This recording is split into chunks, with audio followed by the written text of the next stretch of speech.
Good evening. Welcome to the Mesa City Council meeting for January 26, 2026. All members of our City Council are present.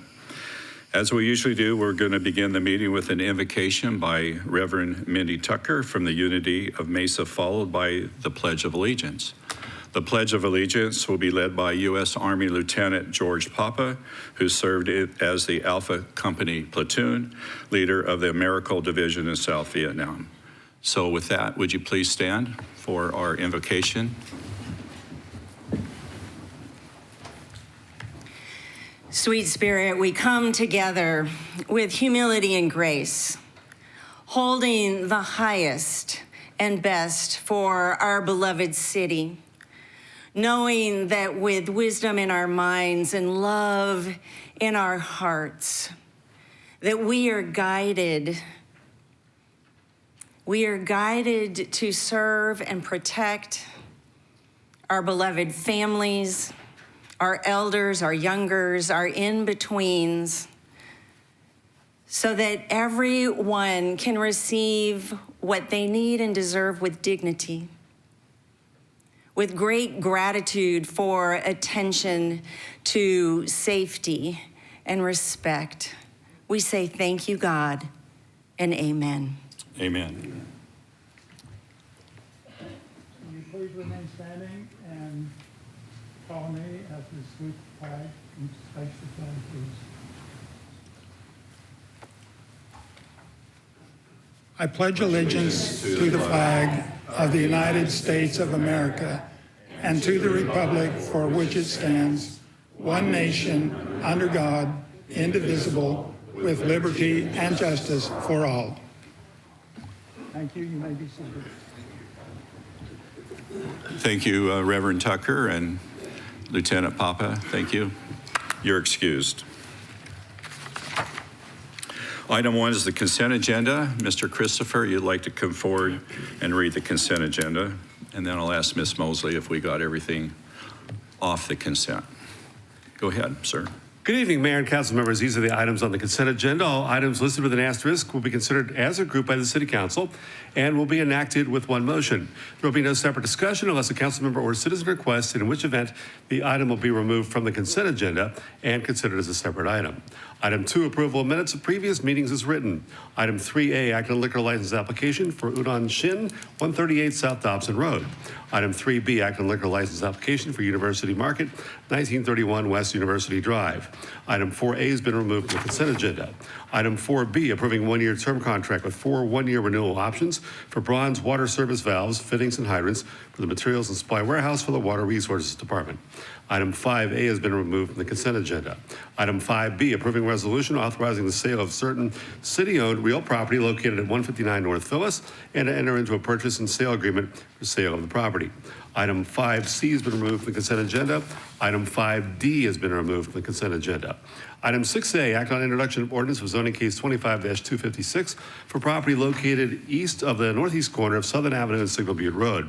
This is a major site plan modification and amending conditions of approval of ordinance 3884 for development of a minor automobile vehicle service and repair facility. Item 6B, introduction of ordinance for zoning case 25-219 for property located west of the southwest corner of Hampton Avenue and Crisman Road. Rezone with plan area development overlay and site plan review to allow 102 lot attached single residence development. Item 7A, approving resolution declaring proposed titles and schedules of terms, rates, fees, charges for non-residential water utility services to be a public record. Item 7B, introduction of ordinance adopting titles and schedules of terms, rates, fees, charges for non-residential water utility services. Item 8A, approving resolution declaring amended terms and conditions for the sale of utilities to be a public record.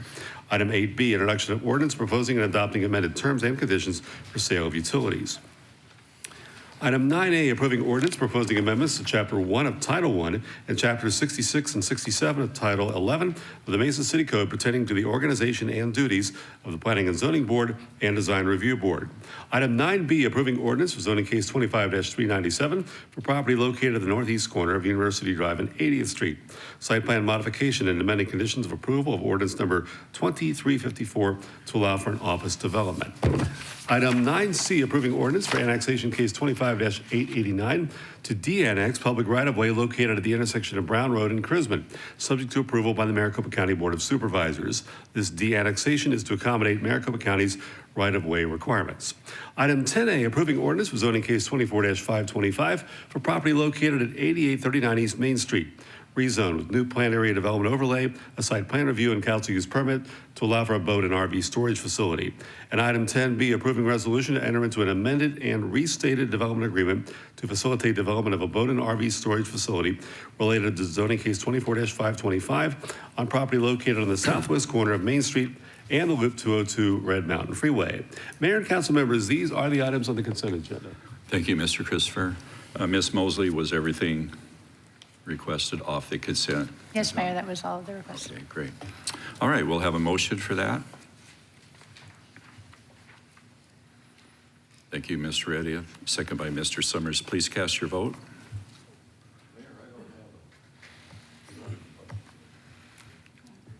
Okay, you can, Let me correct that real. let's see if we can reboot it, reset it.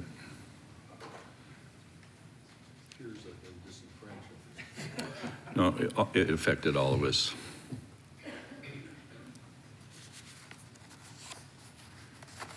All right, please try one more time. Mr. Heredia, Mr. Summers. Thank you. Please cast your vote. All right, consent agenda passes unanimously. Thank you, everyone. The first item off consent is item 4A. We have one speaker. Ms. Mosley, who would that be? That would be Mr. Reggie Braun. Mr. Braun, if you'll come forward, thank you. Is there a time limit on this? Pardon? Is there a time limit on this, sir? There's not. Okay, I won't go very far. I just want to thank you. You're talking about 4A, correct? Yes, sir. 4-year term contract with 6 one-year renewal options for an enterprise automatic vehicle. Telematics solution? Mm-hmm. Okay. I want to say that I'm happy to talk about something that's not so inflammatory. I told you I've been a risk analyst in data, and I also work with LLMs. And I'm not sure if everybody here knows or heard that telematics data, even for the cities, are data that are sent about your driving, about your behaviors, about how fast and how much you're stopping.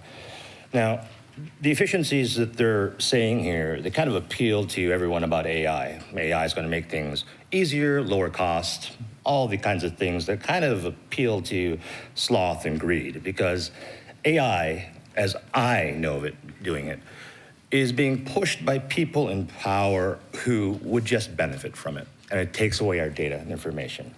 I do remember you spoke about using AI. When someone says that they are not going to share your information, they are under legal liability for that. However, when they go out of business, when they go bankrupt, that promise is null and void. Look at 23andMe. Genetic information about your history, about your health, they promised not to do. They went bankrupt, and now that is the highest bidder. Data is the most expensive thing and valuable thing to them. Now, I have a solution. I'm not just complaining about it. Right now, their AI is currently filming the vision, the pupils of the driver, if they're tired or they're enhanced. It's not taking into context whether someone cut them off and took breaks. This information could be passed on to insurance companies that would raise our rates and then for taxpayers. Now, you can say and make it for them to not keep that data on a cloud.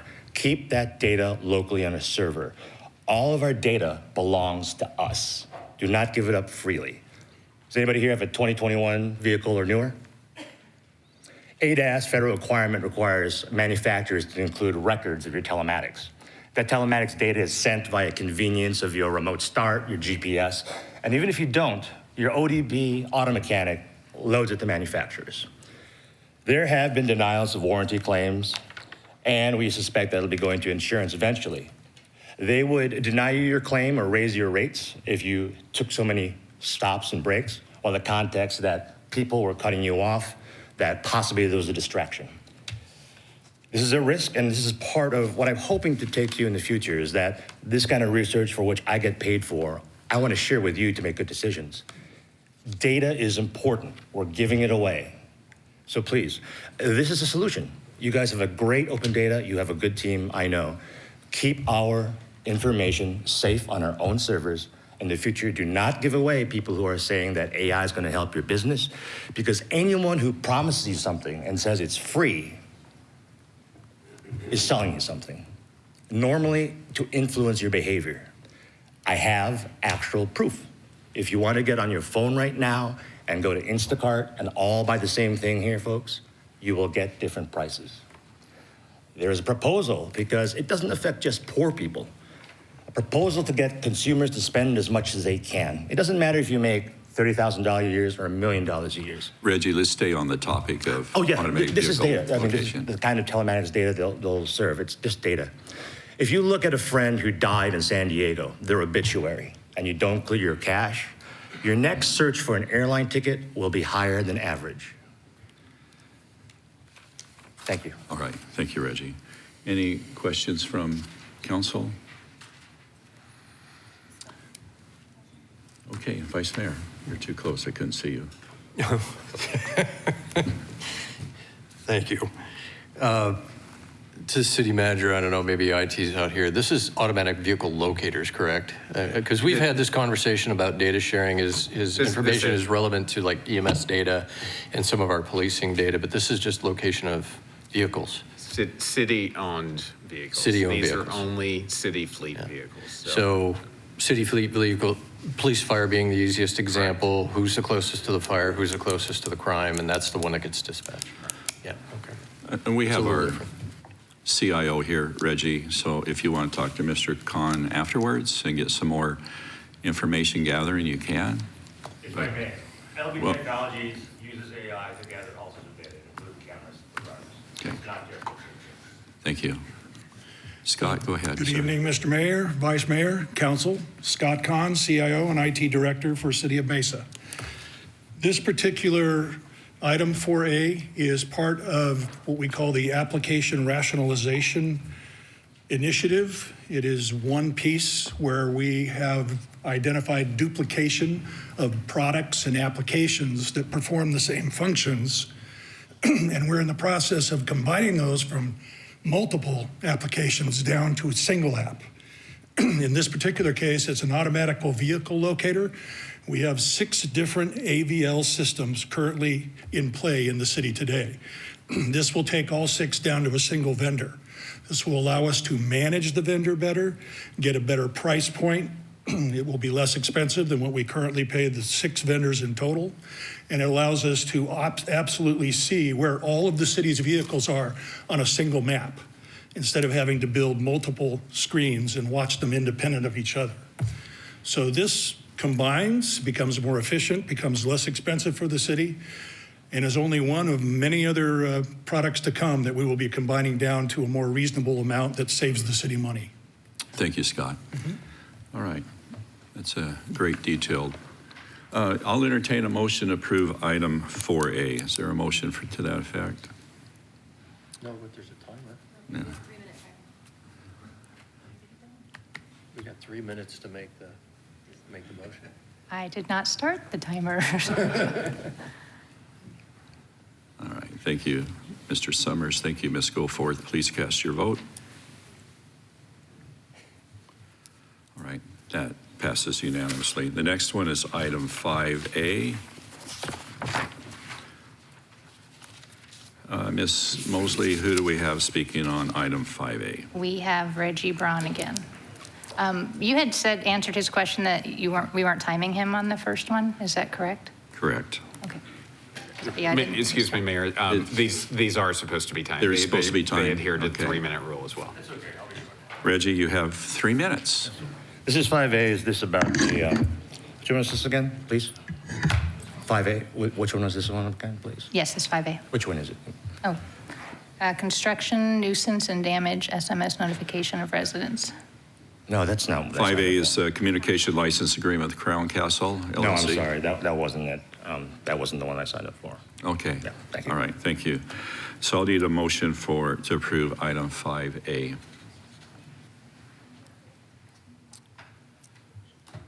Thank you, Ms. Duff. Thank you, Ms. Goforth. Please cast your vote. All right, item 5A Passes unanimously. Next, we'll move over to 5C.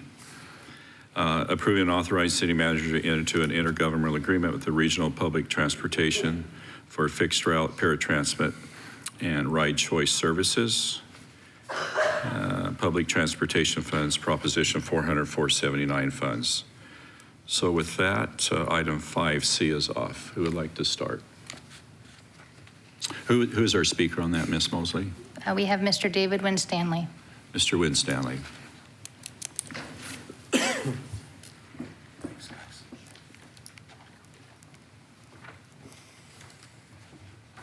Good evening, Mr. Mayor, council, members, and staff. My name is David Winstanley. I'm sure you're tired of hearing from me. Sorry. I would like to ask you to postpone voting on this agenda item pending a more in-depth review and discussion of the costs and contract requirements. I did spend over 4 hours attempting to research this subject, but there is not a lot to find on the city or Valley Metro's websites. I did not find this subject in any agendas for study sessions nor in the Transportation Advisory Board. So the following questions result from my inability to find that information. This looks like a 7-year agreement based on the posted agreement, but I cannot figure out which year of the 7 this is specifically for. Is this a new initial agreement for 7 years or year 1 of the 7? 7 years also seems like an awful long time for this kind of a contract. Was there a review of Valley Metro RPTA's performance for this service in recent years that validates their continued financial support? What was paid last year and in past years compared to those being requested herein? Are these proposed values reasonable compared to past years given inflation and other relevant factors?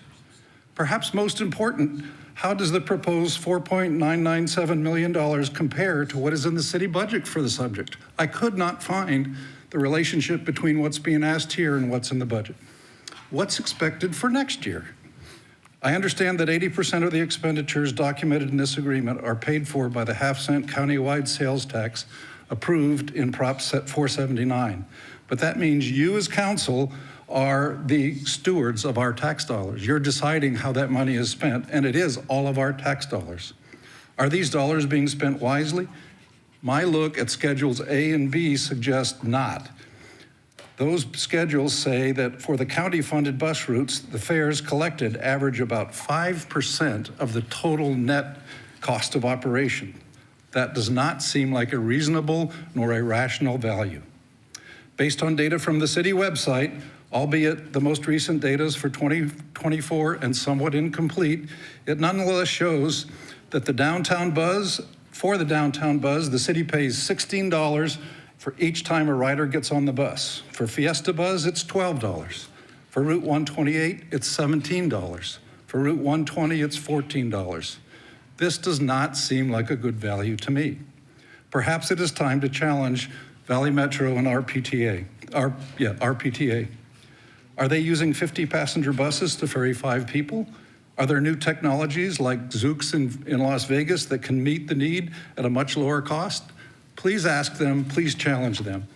I am asking you to look a little deeper into how you spend my tax dollars and your tax dollars.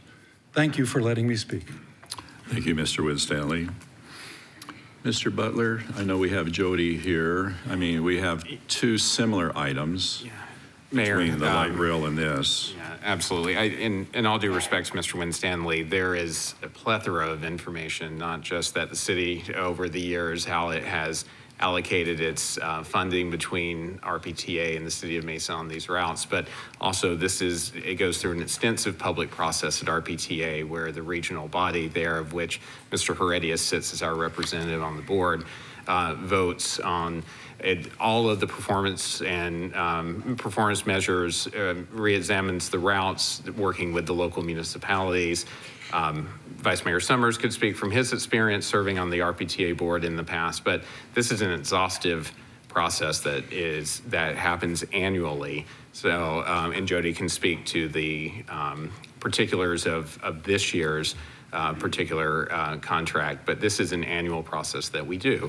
And it's been part of the obligation of the city of Mesa for this partnership with RPTA going back to the voter-approved Proposition 400 that the voters approved in 2004, of which there was going to be a regional cost share between regionally funded routes and then the local routes that the city of Mesa pays for, but that we have Valley Metro administer on our behalf so that we don't have separate and duplicative transit services out onto our streets. And so we contract those services through RPTA. And so Mr. Rell can certainly address anything that I might have missed out through the process, and Councilmember Heredia may have some comments as well as a board member and former chair of RPTA on that. Do you want to weigh in now or let Jody come in? Yeah, I'll have. Jody, why don't you come in and sit close? You'll have 2 agenda items to speak on. Yeah, so we have. Use the microphone there a little closer. There.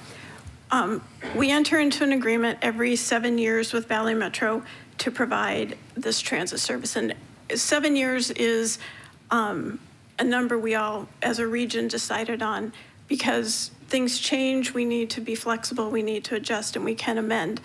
But administratively, we do it every 7 years.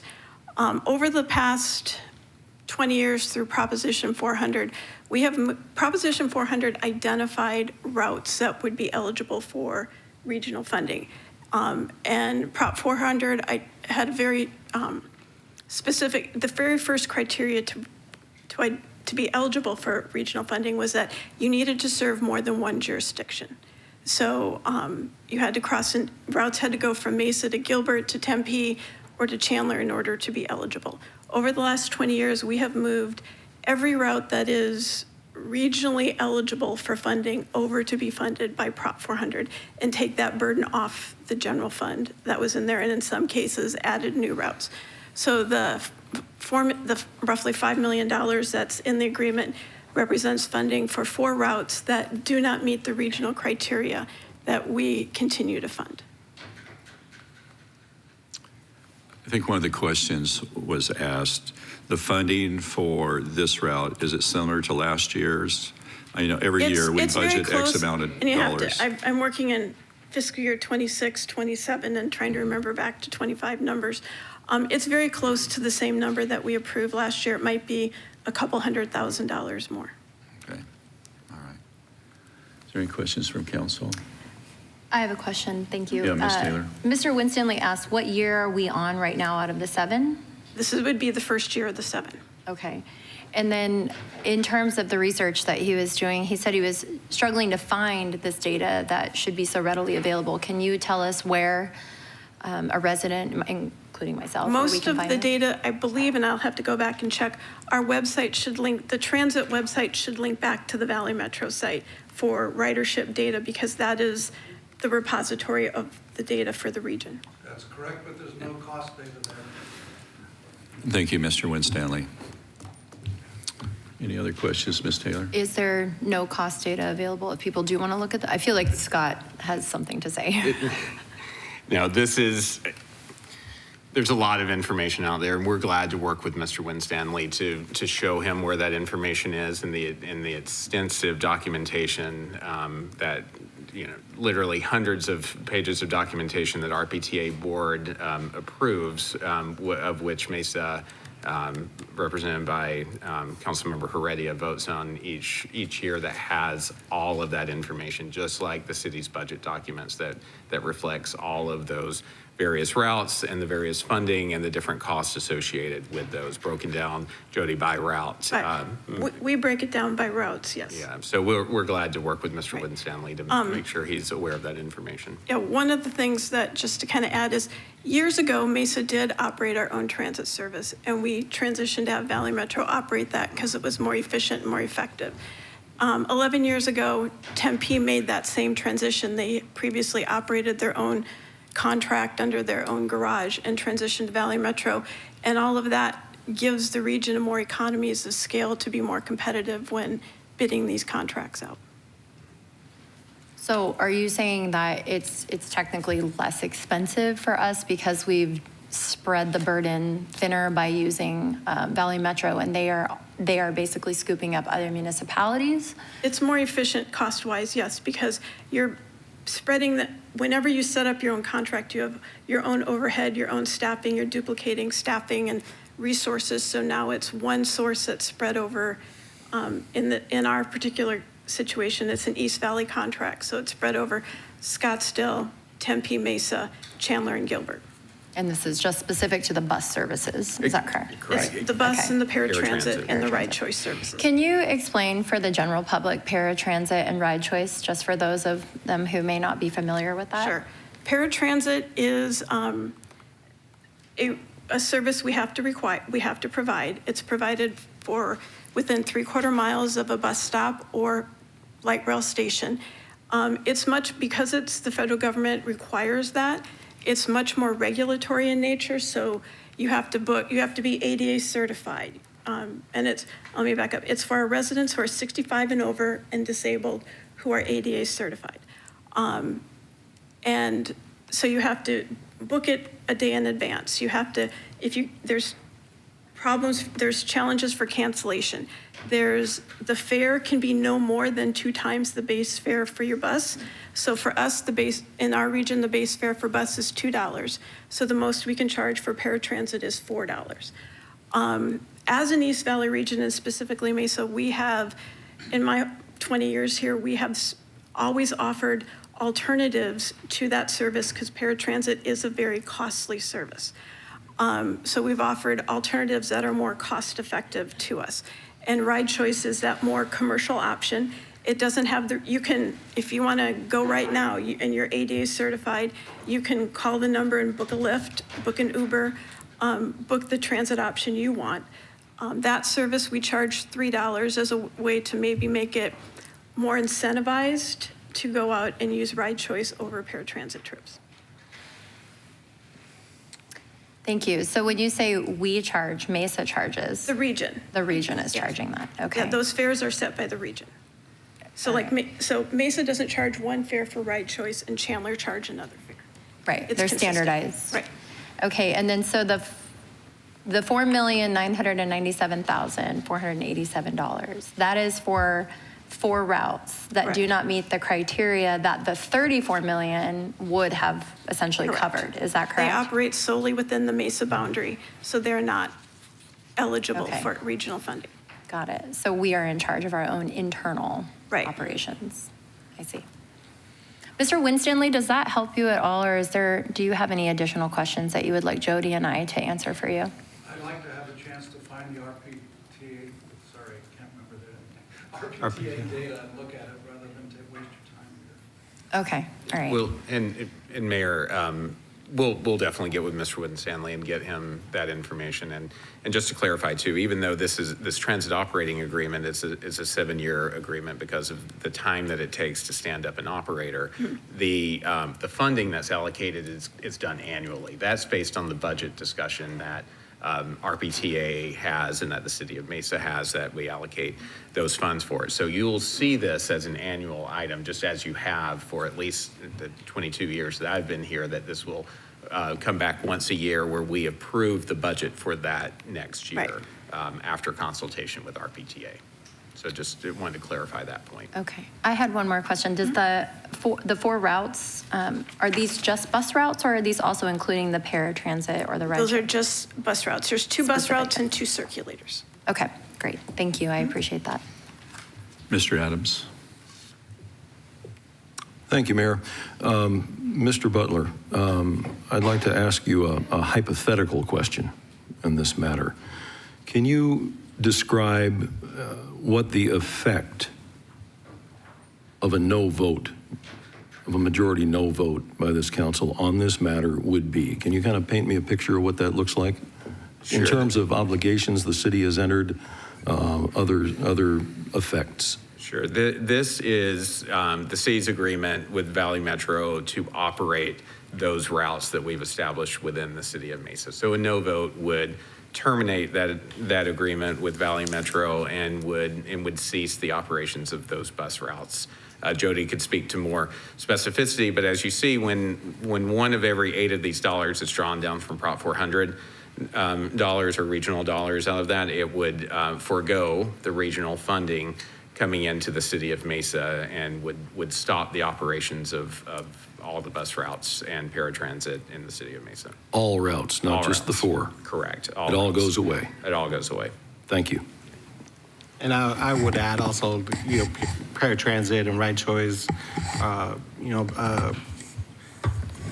section that our disability community uses to, go to medical appointments and other appointments that they have throughout the city of Mesa and across the valley also will cease to operate.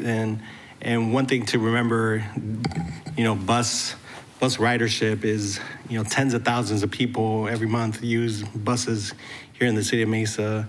And so we have to remember those individuals that uses the bus routes, and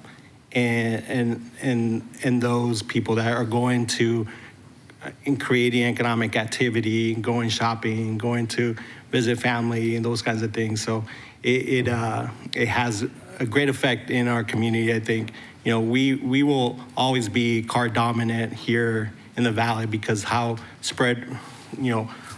sprawl has gone, but to alleviate some folks that don't have cars that want to use buses and light rail, which is the next topic. These individuals, tens of thousands of individuals every month who utilize this service, it's an important aspect, including our disability community. So like Mr. Butler said, I've been serving on the Valley Metro Board for over 5 years now.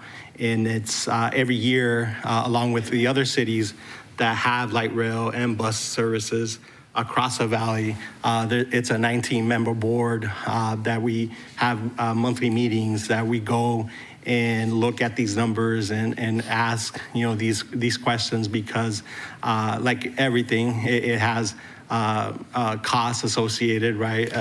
These types of services, like what we have in public safety and other services that we have here in the city, all have a cost, right? And so we manage these costs and try to navigate as a region. How do we maximize these types of services? Because we understand that people travel across cities, right? People don't just stay in Mesa, right? They go to Tempe or Chandler or Gilbert or Phoenix, right? And so these region-wide services are an important asset to have as an opportunity for folks to travel, right? So just to put it into context as far as a dollar number here, as mentioned, we actually bringing back these tax dollars that were already paid that the voters voted on a countywide just recently this past 2024. We're bringing those monies back to the city of Mesa to invest in having these types of services here in Mesa, right? So I'll just leave it there. I know we're talking about light rail after this, but just putting, understanding the context of how many people this service provides a service to, right? So. Thank you, Mr. Heredia. Any other comments from council? Vice Mayor. Yes. Since Mr. Butler brought up my name, I might as well chime in a little bit. Just because we have a contract does not preclude us from innovating in this space. When I was on the RPTA board, one of the things that we did was we opened a center for folks with disabilities to train them on how to utilize the ride choice services, because as you heard in this presentation, ride choice is significantly less expensive than paratransit. So it was an opportunity to drive some innovation. And as far as I know, it's still open and still very successful. The example given in Las Vegas is a conversation I think we've had where autonomous vehicles and smaller vehicles really have a great opportunity in the not too distant future to innovate this space and to reduce cost. And to provide even some micro transit that's flexible. I'm looking forward to that day. I don't think we're quite there yet. But again, this contract does not preclude the opportunity to do that type of innovation in the public transit sphere. Obviously, we've heard a lot about how important particularly paratransit is, and including in my district. So hopefully we will see that level of innovation. And I would also say that these are the types of levels of government, because the complaint is legitimate. If you can't find the documents, right? If RPTA doesn't have a great website and you can't find the documents to get a sense of things, this is a public transportation system. So those documents need to be easier to find, something to relay to RPTA.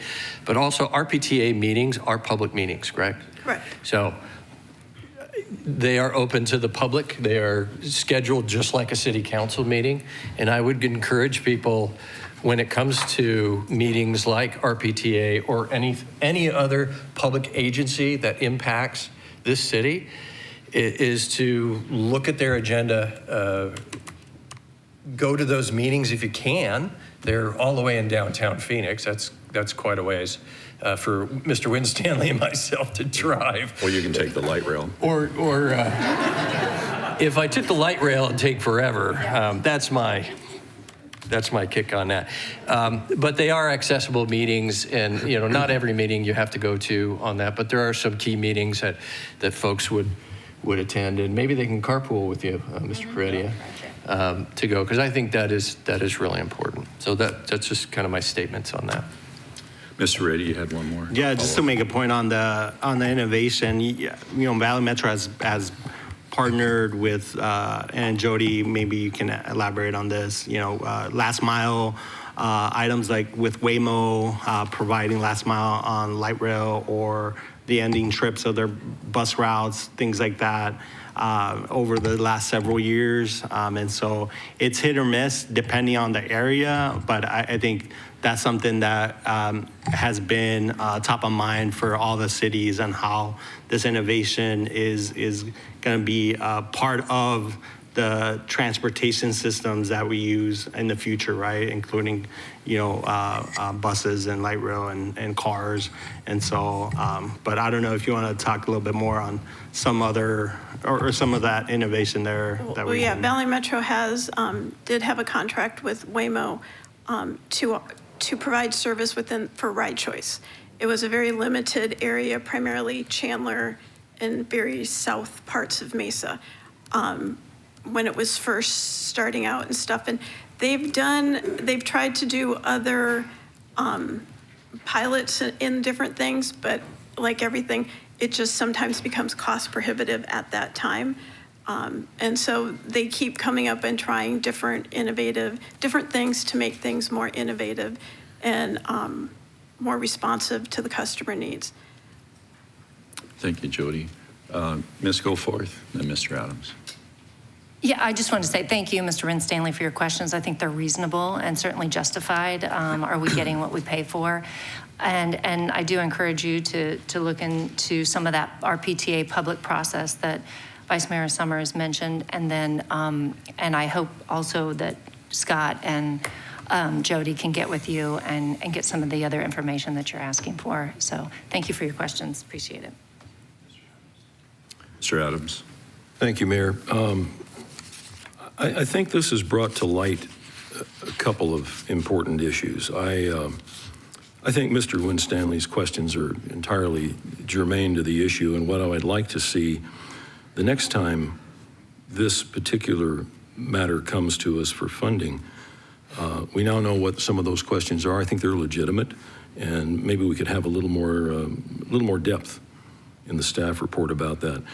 On balance, we're talking $5 million, which is by no means a small or insignificant sum. However, at this late hour, I'm inclined to be sympathetic towards our citizens who rely on the bus transportation, the paratransit, and so forth, because to not approve this, as Mr. Butler outlined, the bus service stops. Not just the few routes, it all stops. And I think that's overkill when you consider who would be affected. So while I'm very sympathetic to the concerns and the questions, and they should be answered, the information should be easy to find. I'm not inclined to say to however many of our citizens who rely on this particular form of transportation, hey, you're out of luck. It would have been great to be able to look at this in in a less time-sensitive manner, but here it is before us. So I won't belabor it, but those are my thoughts on the matter. Thank you. Thank you. Ms. Taylor. Okay, just a couple more things. Just to be clear, we are renting buses as the city of Mesa from Valley Metro. Is that correct? That's part of this $4,900,000? We're renting the service, so we're paying for the service. So they're Yes. providing the buses, the maintenance, the operators, the supervision, Okay. the whole thing. Got it. Just like that. Yes, and I resonate with Mr. Adams. Unfortunately, I don't think I realized that if we were to vote no, we're literally stripping like the entire Valley Metro service from Mesa. So,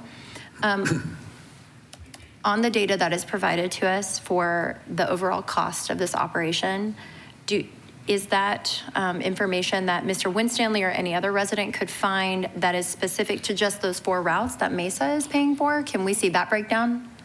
We can. They Okay. have it broken down. We've got a report Jody can share with Mr. Winstanley from the Valley Metro website that's Okay. got that has the cost basis per route and also has the the last 5 years of transit performance reports on the Valley Metro website. So we can certainly make sure that he's aware of where that's located on the website. So. Okay.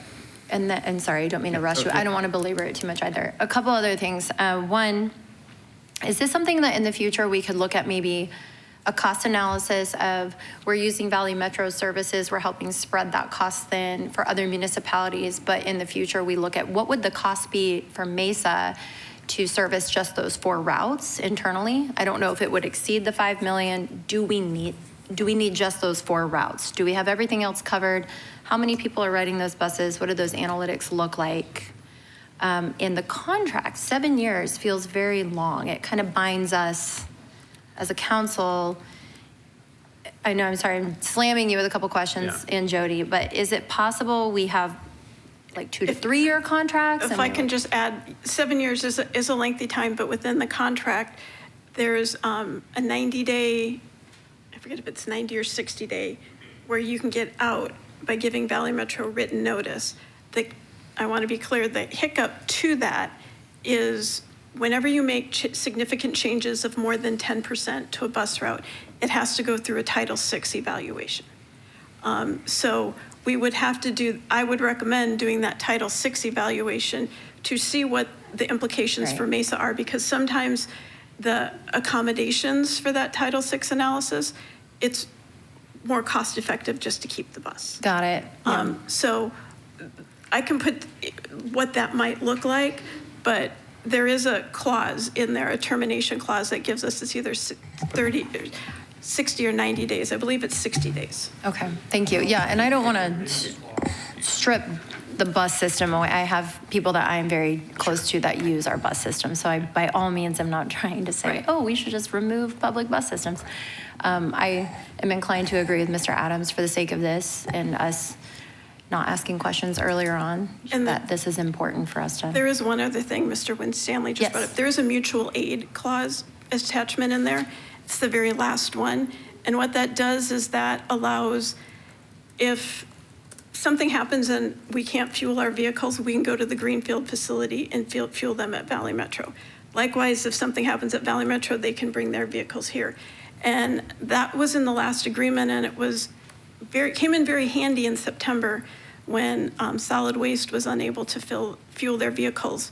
And so they sent all their vehicles, I think, but 4 or 5 to Valley Metro's Greenfield facility to fuel them up so trash and recyclables could get picked up that day. It's good to know. All right. Thank you so much. Thank you, Jody. Thank you, Scott. Thank you, David. And thank you, Councilmember Heredia, for walking us through some of that. Ms. Heredia. Yeah, just to add, I think recently City of Tempe looked at some of these conversations as well as they have a pretty extensive orbit system where it's like a neighborhood system and other bus routes, and looked at the pricing of going independently from Valley Metro. Remind Valley Metro, we do these contracts in scale, right? 5-year contracts, because then you can reduce some of that cost, and kind of what Jody mentioned earlier is bring those costs down rather than when you have only one sole,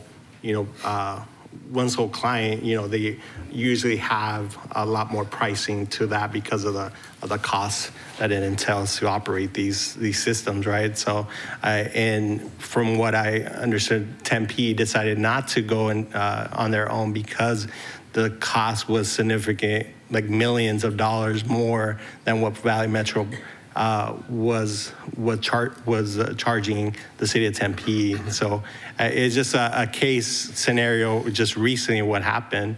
And so that's something that if we do look at just the context of most likely it will cost us millions of dollars more than going at a region aspect because of the economies of scale on contracting, because it's a lot of layers to these services, right? Paratransit vendors, bus vendors, the bus operators, and all these pieces are very costly, and so that's something that as a business owner, when you look at economies of scale, you like to have those so that you can bring your costs down on those ends. And that's the same kind of model that we use at Valley Metro, and us being part of Valley Metro to use those economies of scale to drive our costs down for our residents, right? So,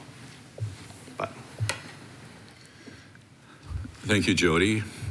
Don't go far. I'm just going to weigh in. I was looking at the council report. Over almost 54,000 people have used paratransit. Almost 100,000 people have used Ride Choice. So by either reducing or eliminating this program would affect a lot of people in Mesa. These are Mesa riders here. So it's not feasible to do. And over the years we've discussed, people want us to extend the bus routes into D5 and D6, and that's really, it's not affordable.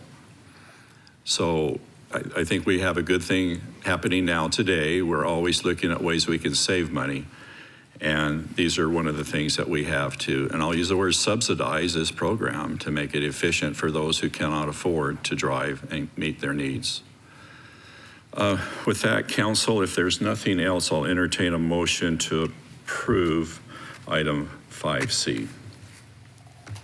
Thank you, Mr. Redia. Thank you, Ms. Taylor. Please cast your vote. Passes unanimously. Thank you, council. Next, we'll move on to item 5D. 5D is approve and authorize city manager to enter a funding agreement with Valley Metro Rail for the light rail operations in the city of Mesa. We have 7 speakers, so each will have 3 minutes. Who's our first speaker, Ms. Mosley? First up will be Bob Hathcock, followed by Reggie Braun. By who's second? Reggie Braun. Okay. Mr. Hathcock, welcome. Good evening, Mayor and Council. Bob Hathcock is my name. I'm a resident of District 2. Tonight, I wish to speak in opposition of authorizing the city manager to enter into a funding agreement with Valley Metro Rail, Inc. for the current operations in Mesa. As you can see on our agenda, and thank you for printing this, it's costing us 6 times more to operate than the revenues that this produces annually. According to some recent reports I have seen, between 1% and 2% of Valley commuters are using the light rail system. While its intent was to be a public service, you have to question the enormous cost that benefits the relatively few. It has been referred to as an underperforming asset when in reality, it is a huge liability to taxpayers. The net annual impact on our general fund is over $15 million to operate and maintain just our 5-mile stretch. Bear with me as I recap what some of our past and present city leaders have told us about Mesa's involvement in the Valley Metro Rail. In 2009, Mayor Scott Smith said, and I quote, "Light rail going through downtown would create a vibrancy and energy that we cannot even imagine." In 2015, Mayor John Giles called it a critical component in reviving the downtown area and a tool to meet growing demand for communities that require less driving. Finally, in 2024, then Mayor candidate Mark Freeman said this: "The light rail has brought big-time problems to Mesa, and we are having to police it. The ridership is so low on the rail and on the bus system that it does not justify additional investment." Mayor Freeman, I believe that you win the prize for giving us the most accurate description of the truth regarding the light rail in Mesa. What was promoted as a way to stimulate our city economy by leaps and bounds and make us less dependent on automobiles has simply become a massive waste of taxpayer dollars. We have to wonder, in what better ways could we have spent $15 million per year? I can think of a few ways: additional funding for public safety, subsidizing annual utility increases. Regarding our recent special election, some of you were outraged, calling the cost of $104K a waste of taxpayer dollars and something that was not good for Mesa. That expenditure pales in comparison to annual deficits that we are talking about here. It's time to rip off the Band-Aid here and break the cycle of taking this federal grant money only to be stuck with costly consequences of bad investments. My questions for the mayor and council tonight that I hope you will address: how long do we continue to throw good money after bad on failed projects like this? And knowing the facts of our light rail reality, how can you justify its continuance? Thank you. Thank you, Bob. Reggie? Who's after Reggie, Ms. Mosley? Mary Mabino. Thank you again. With respect to the gentleman who spoke earlier, and I understand that our costs are happening, they're looking at the past and not the future. Now, when we were young, having 4 wheels and a gas tank was independence. It was our rite of passage. It was our way to freedom. As of 1983, 80% of 18-year-olds had a license. Today, that has fallen to 60%. For 16-year-olds, it's down to 25%. Nearly 26% of Gen Z do not drive at all. We have Uber, they have DoorDash. They're not looking for a parking spot, they're looking for a community. They live on YouTube algorithms that show them the dangers of the world. As a child, you want to look at cars, YouTube feeds them car crashes. They are anxious and afraid to drive because they don't have to. 93% of them report intense driving anxiety.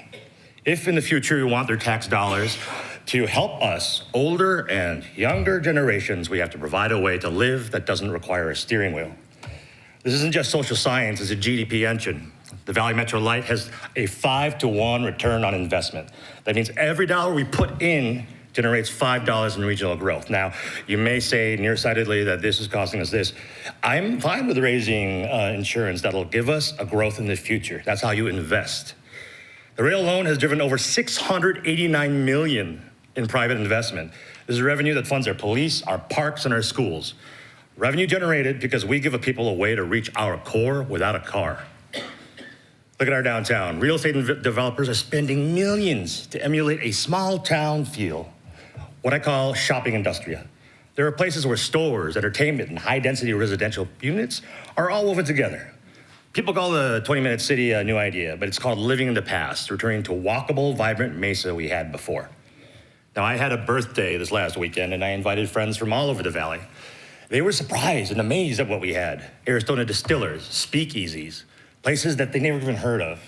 And they were like, oh man, if only we had a place to get down here like they had in Europe, in Japan. If you're gonna go in Japan, it's all trains. We were duped in the 1960s by the NCL Big Five, who invested in discouraging light rail and public transportation. They were found in antitrust and they were fined, but it affected California and other cities that we don't have to. Private investment also extends to the regions outside of us. We can demand that from Tempe, Phoenix. $689 million investment for Mesa. $4.2 billion Tempe for cul-de-sac carefree, Novus Innovation District. Phoenix, $12 billion, Cityscape, Roosevelt Row, South Central Hub. It's more than just what we think we see here or in the past. It's where we're going in the future. And to add to that, I have a neighbor who is 70 years old. She is alone. And because I have the flexibility to work from home, I drive her to her appointments. She's afraid to ask anyone for help. She won't use Uber. She won't use Waymo. A lot of our people don't have that. Thank you, Reggie. Thank you. Thank you for your service to your neighbor. Next, we'll hear from Mary. After Mary, Holly, whom do we have? Next after Mary will be Linda Patrick Hayes. Linda? Okay.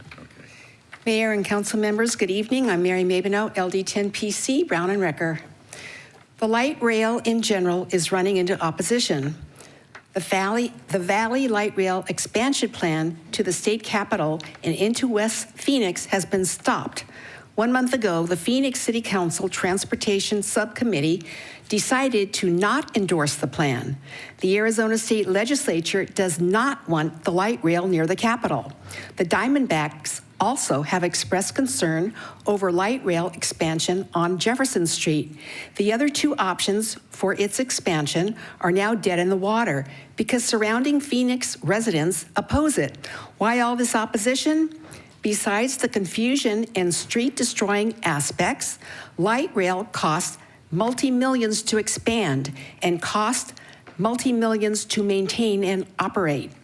Now, here we are in Mesa.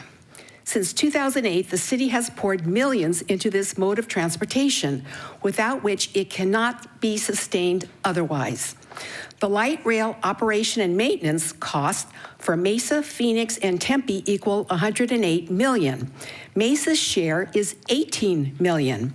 The revenue Mesa generates from fares and other sources is $2.9 million. So, $18 million in cost versus 2.9 in revenue leaves over 15 million to be taken out of our general fund. And this is only for fiscal year 2025 to 2026. So this will only be higher in coming years. Sounds like a losing proposition and boondoggle to me. Why on earth are we continuing to fund this and subsidize the very few people who ride it? And of those few, some are not even paying their fares due to a proof of payment honor system. It rips up streets, narrows roads, and wires overhead and rail tracks below are visually unappealing and ugly. It's starting to physically divide us into a north side and a south side Mesa. People, including myself, don't want to go to downtown anymore and deal with all the confusion it generates. And now, apparently, the city of Mesa stats are showing increased crime on both sides of Main Street where the light rail is, and it's highly concentrated around the light rail stations. Okay, so here's an option. It's cheaper to actually defund and rip it out instead of subsidizing multi-millions into it. Let's put it on the ballot. I think the residents are sick and tired over being taxed everywhere they turn, including higher utilities and fees, to fund the general fund for subsidies like this. It's never going to pay for itself, not even 50% of itself. And it's not a necessity. So please vote no. Thank you very much. Thank you, Mary. We got it. Thank you. Linda, you're coming up, and after Linda, whom is it? After Linda is David Winstanley. Okay, David.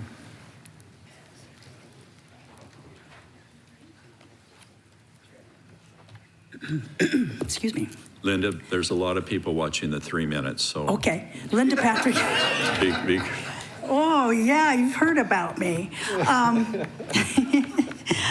So I'm speaking in opposition of 5D. I'm coming from a little different angle, even though I agree with the people opposing it because of the cost to the taxpayers in Mesa.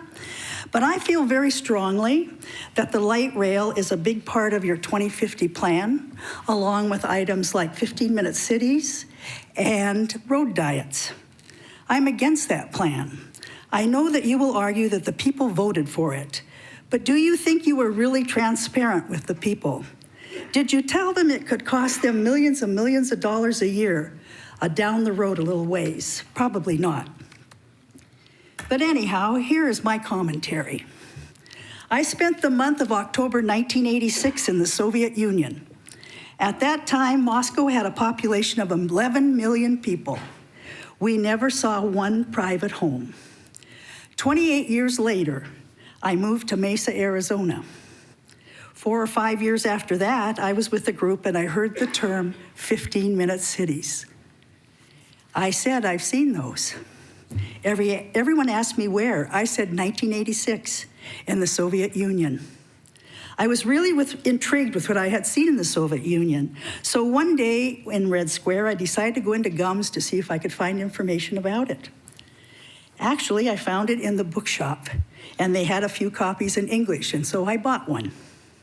That wasn't easy, because I had to stand queue up in 4 different lines to pay and receive my book. Each queue line lasted from 45 minutes to an hour.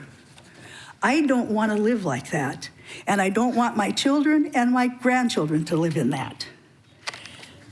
So here is the book that I bought, The Ideal Communist City. You see this 15-minute city here? And if I go here to page 118 and 119, there are 5 components to their 15-minute cities. Number 3 is rapid transit. And it says, the basic concept stresses a pedestrian scale, the distance from any residence to the center of the services, including public transportation, will not exceed 500 yards to 600 yards, a 7-minute walk. So they're a little quicker than you people. This book was written in the 1950s. It was translated in English in Milan, Italy in 1968. I think this should have been mandatory reading for the people who wrote the 2050 plan. And I really question, did you write it or did you copy a plan somebody else had written? Linda, I hate to stop you, but your Okay. time's up. Okay, for this reason, and I won't read any further about the transit system, but for this reason, in my personal experience, please vote no on this agenda item, and I thank you. Thank you. Mr. Winstanley. Who's after Mr. Winstanley? Alex Vranichik. Alex? Vranisic. Good evening, Mayor, council members. You know me by now. I do want to take a quick second and say my opening statement to the previous item was not in opposition. I asked you to postpone it and study it some more. The same is true here. There is a saying, often wrongly attributed to Albert Einstein, that the definition of insanity is doing the same thing over and over again and expecting a different outcome. I believe that saying applies to this subject, the cost to Mesa of light rail operations. If I understand it correctly, Mesa is in the 16th year of a 25-year contract to pay whatever Valley Metro bills us. It has been suggested that the correct way to refer to the Mesa leg of the light rail is an underperforming asset. Maybe so, but in any functioning business, an underperforming asset would not be kept on the books for over 10 years, nor expected to drain the budget into the future with no plan to correct it. Based on Valley Metro ridership data, I did find this on the Valley Metro site, it will cost the city of Mesa approximately $7.20 every time a rider gets on the light rail in Mesa. Is that a good deal? That already has the fare extracted. It's actually better than the bus service, which quite surprises me. But subsidizing a small population is not good business practice. It's time to do something different. Renegotiate with Valley Metro. I'm not saying stop this today. I'm saying get a better negotiating team that says, how do we get the costs down or how do we get the ridership up? What are the other technologies that could be used, et cetera, et cetera. Some specific suggestions have been made by Kerry Davis. Have they been reviewed and tried? I have no idea, I've never heard. What can be done to increase ridership? That's a hard one. More than half of Mesa citizens would have to drive 5 to 15 miles to get to the nearest station. So that means half of the population is not going to do that. I'll tell you myself, it's 15 miles, 17 miles for me. When I get on the freeway, what's the point of getting off at Gilbert? It just doesn't make sense. That's true for a lot of Mesa citizens. So I ask you to please look deeper into how you are spending my and everyone's tax dollars and whether something can be done to minimize such wasteful spending. Thank you for allowing me to speak. Thank you, David. With that, Alex is coming up, and then after Alex is whom? Kathy Carlson. Kathy Carlson, okay.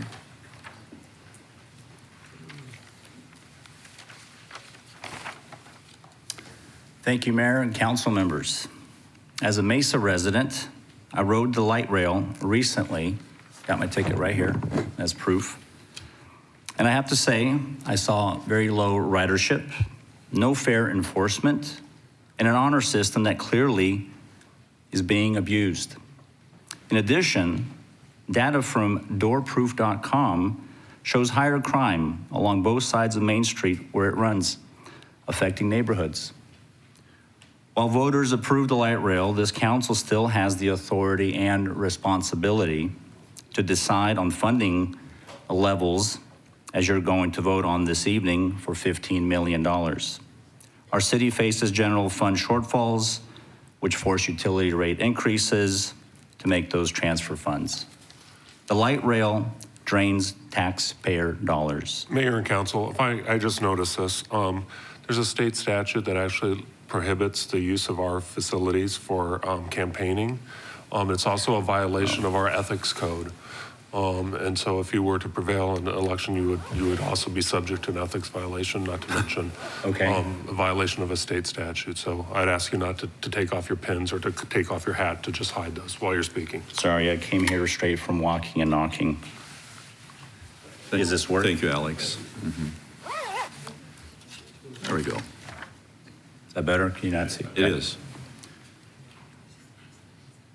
System-wide, the cost for the light rail are approximately $97 million annually, and fares only cover 7% of that. This leaves cities like Mesa to subsidize around $25 million yearly based on recent reports. To those of you who've championed low taxes, smaller government, and say you're fiscally responsible, here is an opportunity to demonstrate what you have said publicly. I urge you to vote no. But if that is not feasible, consider starting at $5 million as a compromise to rein in spending while we explore other efficiencies. A couple of innovative options could help. Automate the light rail like the airport train shuttles to cut on operator costs, or replace sections with a kid-friendly choo-choo train to attract families and generate revenue instead of sucking up tax money. The light rail is not a benefit for the general welfare because only a few use it. Please listen to the residents who overwhelmingly oppose throwing more money at the light rail. And please vote responsibly with our money. Thank you. Thank you, Alex. Kathy? And that's the end, right? Okay, thank you. Go ahead, Kathy. My name is Kathy Carlson. I reside in the Power and Brown area in District 5.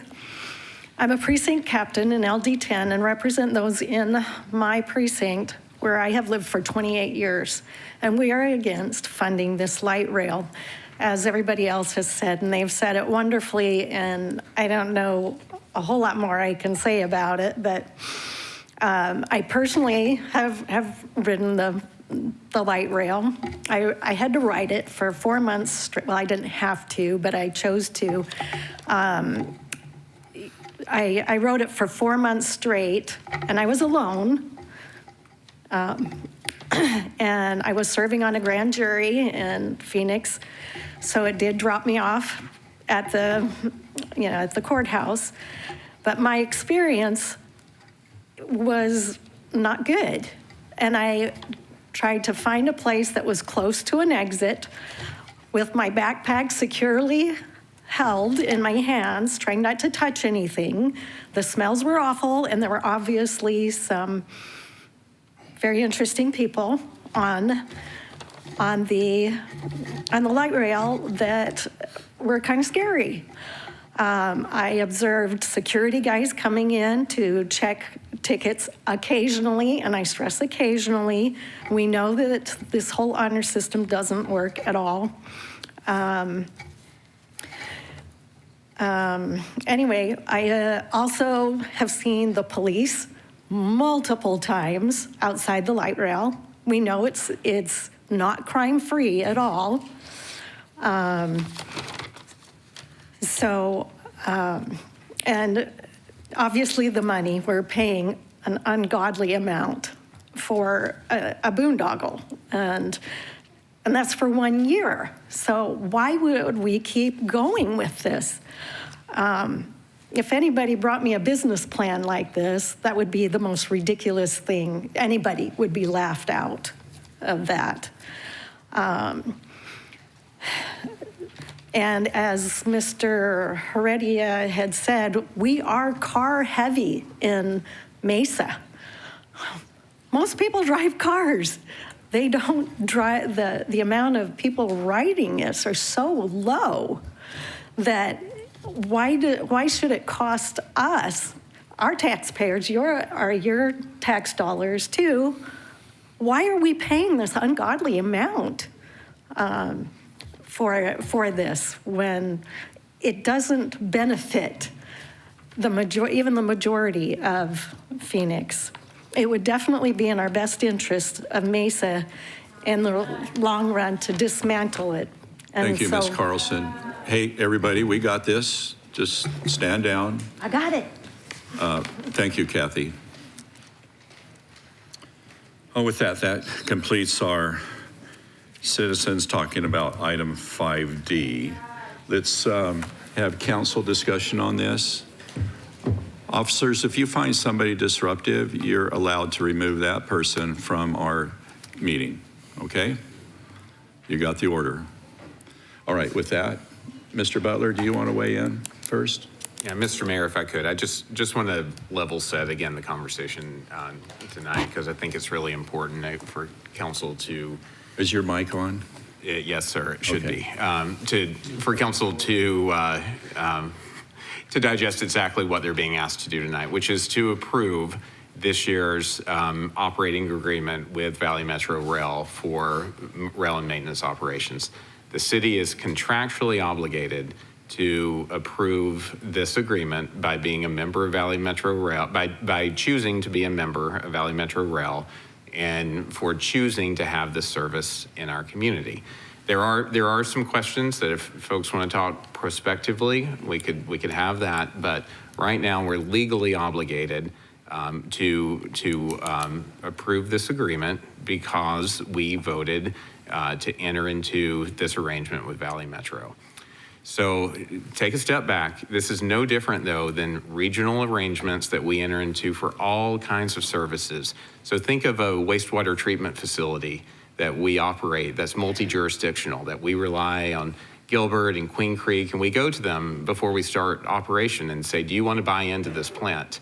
And if you do, there's a cost that you're going to have to, the city of Mesa can build and operate this plant, but if you do that and you buy capacity of that, there's a cost associated with that, and you're going to enter into a contractual obligation that's going to require you to pay those fees each year in return for what the city of Mesa has built and delivered for that. That's no different than what we've done with Valley Metro Rail. This decision was made by the Mesa City Council in 2002, and then the voters of Mesa through Prop 400 and Prop 479 have extended the regional tax that's been used to pay for both the bus and the rail service that we've spoken about tonight. But we've already discussed the bus, so specifically to rail, that's the issue that's at hand before the City Council tonight. And certainly council may have more questions, but I just wanted to make it clear the arrangement and the agreement that's being asked for council to consider this evening.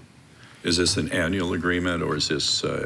We do come back annually on the amount. That is an amount that Valley Metro, of which we are one of the 3 members, along with the city of Tempe and the city of Phoenix, on the Valley Metro Rail Board. Councilmember Heredia serves in that capacity for the Valley Metro Rail Board, and so this amount comes, or the amount that's set, comes back to council each year for ratification. Okay, thank you. And Mesa, could I also just add, we did have 1.8 million riders last fiscal year for the light rail, 1.8 million riders in Mesa that utilized the light rail. And it is part of a multimodal system that the voters of this city have voted for in both 20-year propositions to support a multimodal approach. And this is one component of that. The ROI, people have legitimate concerns about that. You know, if we were looking at that for a street, I wouldn't build another street. We don't have toll roads on our street. And if we're looking for who benefits from a certain area, then I wouldn't build a street in Southeast Mesa if that meant that Councilmember Duff's residents don't drive on that street. It's all part of a connected system. It's all part of an interrelated multimodal system that the residents of this city have voted to further forward on this. And so that is what is being discussed, and it's all part of a interconnected system that provides different people, different modes that they can choose. So with that, Mayor, I'll answer, be glad to answer any questions, and Mr. Rell's here as well. Okay, with that, we'll go to Mr. Adams. Thank you, Mayor. And I may have additional comments after I ask Mr. Butler a question, but Mr. Butler, I guess I'm going to ask you to delve into the hypothetical again here for us in just a minute. In your experience, if we were to vote no, can you speculate on what we might expect Valley Metro to do, what is available to it under the law, and what would you anticipate would happen? Mayor, council member, and the city attorney can weigh in this, since we do have a contractual obligation to fund the operations and maintenance of the light rail that we willingly entered into. If we did not pay our bill, if we did not honor our contractual obligation, they would have a right to bring suit against us, and I don't like our chances considering we willingly entered into that agreement.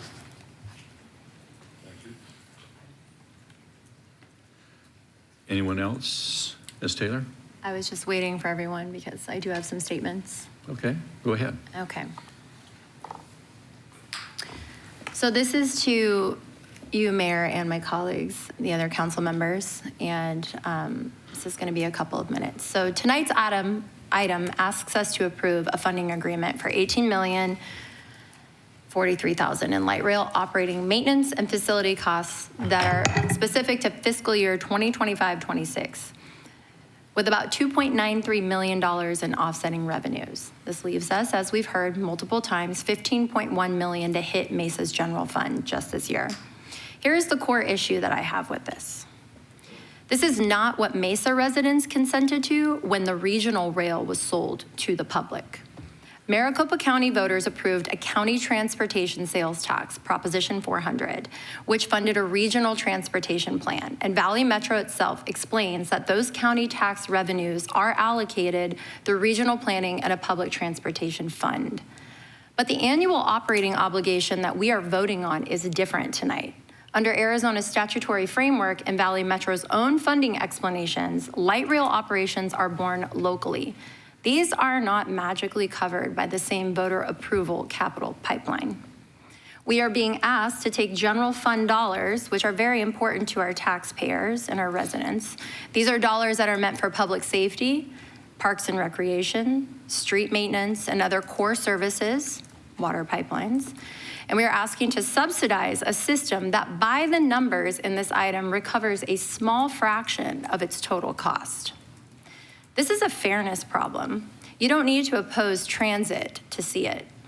If a service requires a permanent subsidy, then we owe residents direct accountability, a clear vote, and a clear sunset, and a clear demonstration of the benefit to the Mesa taxpayer, that it matches the burden we are asking them to carry. The cost is not only financial, it's also a public order quality of life issue. Valley Metro acknowledges the need for fair and code of conduct enforcement and maintains security staffing and cameras across their rail system. But enforcement and compliance are very real challenges. Local reporting shows fair inspection rates have at times been well below their stated goals, even when most inspected riders have complied.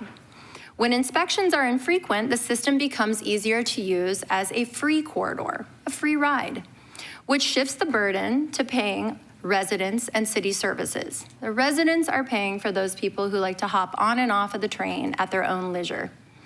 Mesa also publishes police calls for service data. It's tied to light rail station areas. This shows that stations generate ongoing demand for public safety response, calls that are paid for by Mesa residents through our general fund for public safety.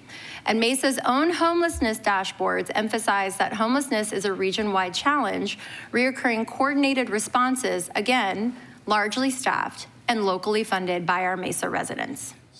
So here is the fairness question, and this is for my colleagues and Mayor and all of those who are listening tonight. Why are Mesa taxpayers paying a growing general fund subsidy for a regional line while also absorbing the downstream costs, policing, cleanup, outreach, and deterrence around the station areas? This is a practical taxation without representation problem.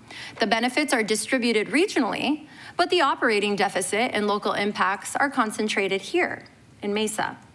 Finally, residents and small businesses throughout the various districts, obviously 3 and 4, continue to tell us that they want Main Street to function like Main Street again, with restored street capacity, less of a road diet, simpler access, and a corridor that supports local commerce and community events.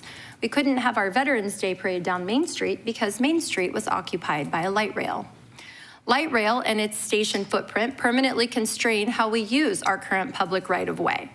We have a wonderful biking club that likes to ride down Main Street on Fridays. Currently, they're upholding a lot of traffic because we have nowhere for them to ride other than on the one lane that they are given.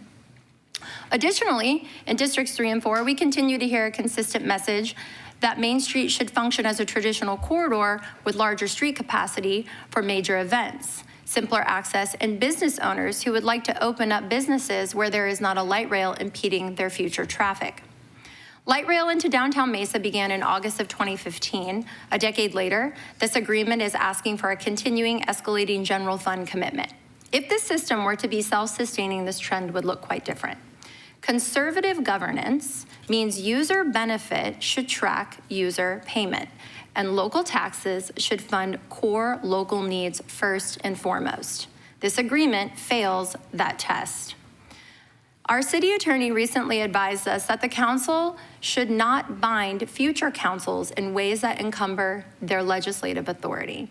This item demonstrates the very consequence of a prior decision that now constrains our council. I strongly urge you on a no vote on this agreement.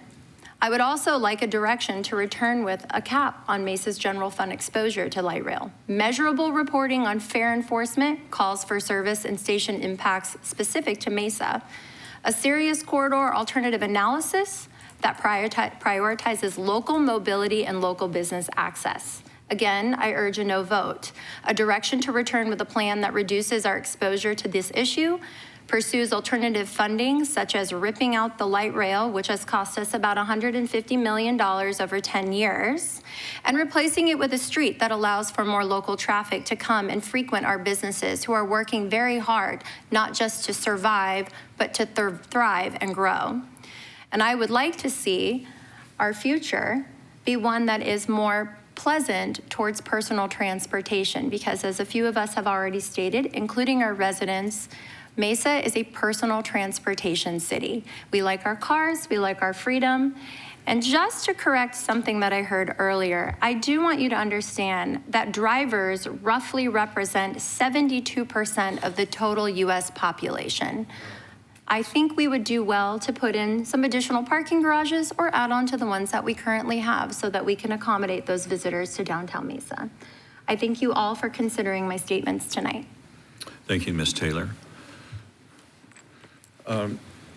We talked about some legal implications. Mr. Smith, do you want to address those as our Sure, Mayor and Council. Let me address first the contract. There is a master agreement with Valley Metro, and it does require the city to enter into annual amendments or annual agreements regarding the funding. That doesn't prevent the possibility of some future amendment to the master agreement that provides changes to that, but that would obviously be a significant change that we would need to work out with Valley Metro. As Scott pointed out, this is very much like agreements that we have regarding other facilities that are shared facilities with other communities, like water treatment or wastewater treatment. And as far as binding future councils, maybe I should explain this concept, or I failed to explain it evidently fully last time that this came up. The concept is this is that if council, and I'll do it by way of example, if council were to adopt a fee tonight for whatever, it doesn't matter, for a swimming class, and it was for $10, council couldn't also say, we won't increase that fee for 5 years. with the goal of just preventing a future council of ever changing that swimming fee from $10. That's binding a future council. But it doesn't prevent, the concept doesn't apply for contracts with third parties. So otherwise you would never be able to sign a contract. You wouldn't be able to honor a contract, right? Every contract literally wouldn't be worth the paper it's written on.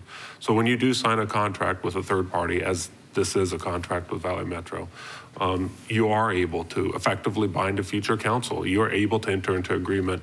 Otherwise, you wouldn't be able to enter into any agreement. And so there would be consequences if you weren't to approve this. But we could also, in the future, look at, if you were to say how to unwind this agreement, we'd have to start working with Valley Metro, and there would be a number of ripples regarding this. It would be very much akin, as Scott pointed out, to someone that's a partner in a wastewater treatment plant that's been in the water treatment plant for 10 years saying they want to be out of that agreement and the cost associated, the initial capital cost of that agreement and unwinding that. And so if council were to go that direction, we'd have to work with Valley Metro on sort of that unwind, which would have, like I said, a number of ripples. Thank you, Mayor. Thank you, Mr. Smith. Council, any other discussion? I'd like to just add on that our streets aren't for free, and it comes from taxpayers. We get approximately $50 million on the Highway User Revenue Fund, and that's about 45% of what we spend on our highways. We also have a 0.3 of our 2% sales tax for the city of Mesa is for local street sales tax. All that money, around $90 million, goes into our streets every year. Those aren't for free either. So when you look at the cost of the highways, they aren't for free. You can't drive your car on a free. There's the cost of that land. There's the public safety that monitors it. There's the police stations we have there. There's accidents, which cost quite a bit of money. There's fatalities. We have mass parking lots, which provide no revenue to our businesses or our city. There is a cost to driving a car. And there is a cost to providing transit in our city. About 2 million people ride our rail in Mesa every year. Do you want to see 2 million people on our roads causing more congestion, more pollution? We don't have, if we are going to be a successful West Mesa downtown, we have to build the density. And the revenues that we produce in that density are the sales tax that runs our city. We cannot increase our density without transit. We cannot increase our revenues in this area without a way to move people outside of highways. So I could go on about this for a half hour, but the point is, driving your car isn't for free. Those roads and the public safety and the maintenance and those parking lots all cost us money. Thank you. Thank you, Ms. Duff. If there's nothing else. I'll just add real quick. Jody, can you add the economic impact that we've had here in Mesa since adding the light rail here in downtown? I think it's close to $1 billion of economic impact, probably some more because we're not even counting kind of future developments that's happening like on Sycamore and along the Main Street closer to Tempe, but can you elaborate? Yes, Mayor, Councilmember Heredia. When the 10-year anniversary of the Central Mesa extension, which is the extension through downtown, Valley Metro was estimating, based on data we provided them, that project, which was $200 million, and Mesa had no local money in, has helped increase economic development by $1 billion. And that translates into sales tax and people and all of that around there. So it's roughly what's estimated on a general is for every $1 of public investment, it generates about $9 of private. Yep. So I think what we're kind of context-wise, because this all operates on context, right? Because why we're investing tens of millions of dollars to build a gateway library in the far east side, right? So just putting in context, right? Because my colleagues have mentioned like why we're investing in parts of the city where I can't use this, right? But this is part of a city that we need to invest in all parts, right? All parts of the city, because that's how we live in community, right?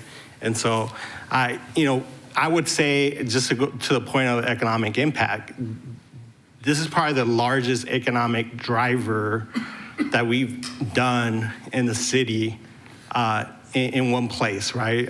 Over $1 billion of investment. Remind you, if you remember downtown Mesa, I think we didn't have residential permits over like 20 years, like since the late 90s. Maybe I'm wrong, Mr. Butler, but you can correct me. But over 20 years, we didn't have a residential permit in downtown Mesa before Light Rail coming in. Is that correct, Mr. Butler? That's right. It'd been 40 years. 40 years. Yeah. Well, even longer, right? 40 years.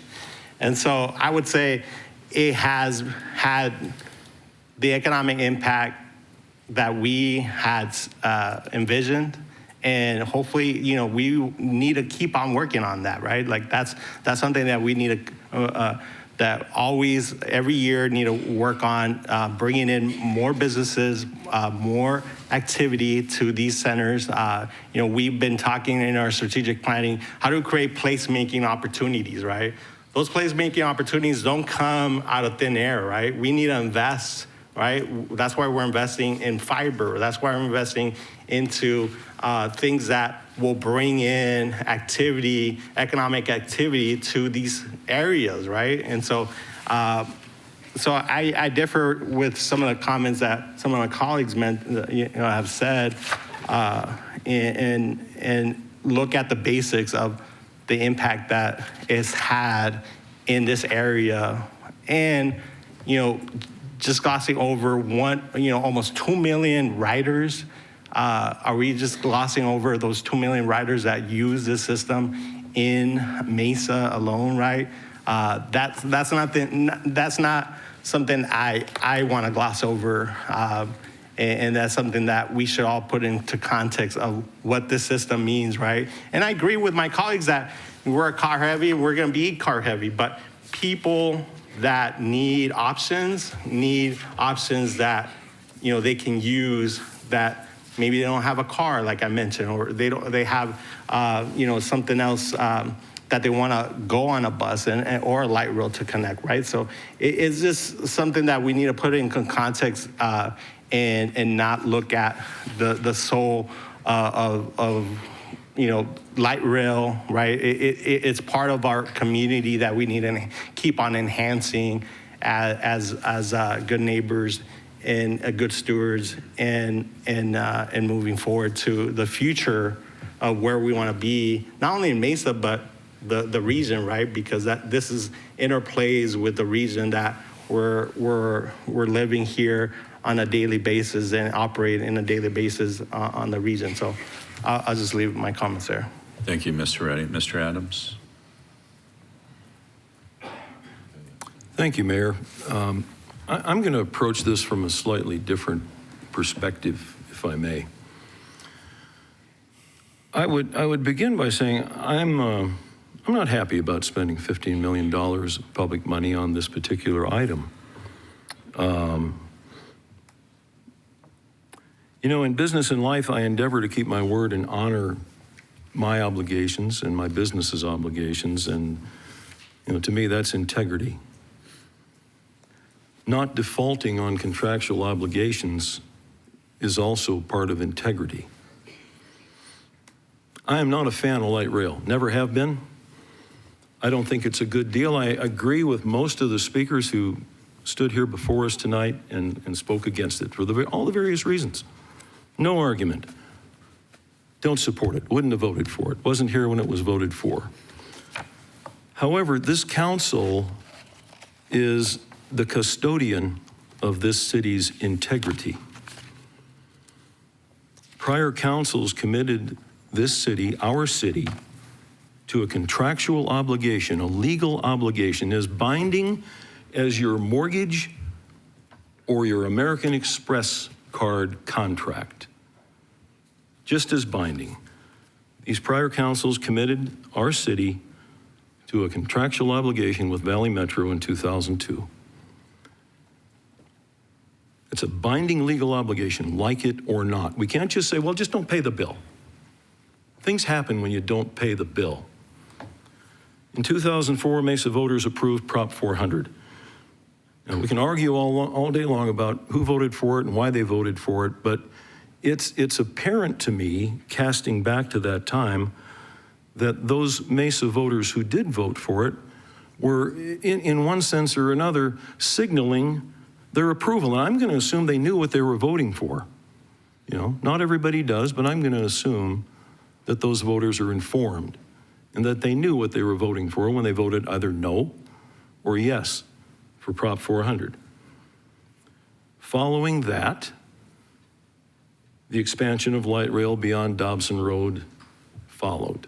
And we have what we have now through downtown Mesa. I remember all the arguments from all the individuals, economic development, so forth and so on, about all the wonderful things it was going to do. In some folks' view, those things have happened to some extent. In others, they have not. And I'm sure there are arguments can be made on both sides of that issue. As much as I would like to vote no on this measure, it would be a breach of my fiduciary duty and my obligation to Mesa to potentially place our city in default of a contractual obligation. That is far-reaching. When Mesa signs on the bottom line, that has to mean something, and the day that it doesn't, there goes our integrity as a community out the window. Should we default and commit such a breach, it follows that Valley Metro would have grounds to sue us, and I would fully expect that they would. A lot of money at stake here and a lot of commitments and understandings and agreements that were made that other communities along with Valley Metro performed under. That is a risk. The risk of that default is one I cannot in good conscience make as a member of this council. Now, I would say that if there's a groundswell of support, a groundswell of public support to undo this arrangement, there's a way to do that. And it's not by putting us in default on a contractual obligation.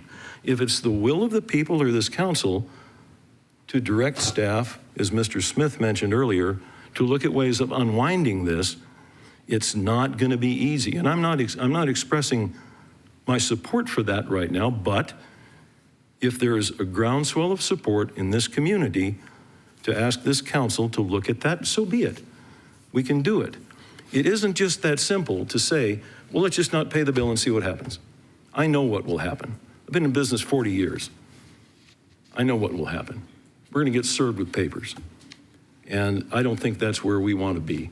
There are ways to address a matter like this when there are strong opinions on either side, to look at it objectively, calmly, put all the numbers on paper and see what the end result will be, and then decide.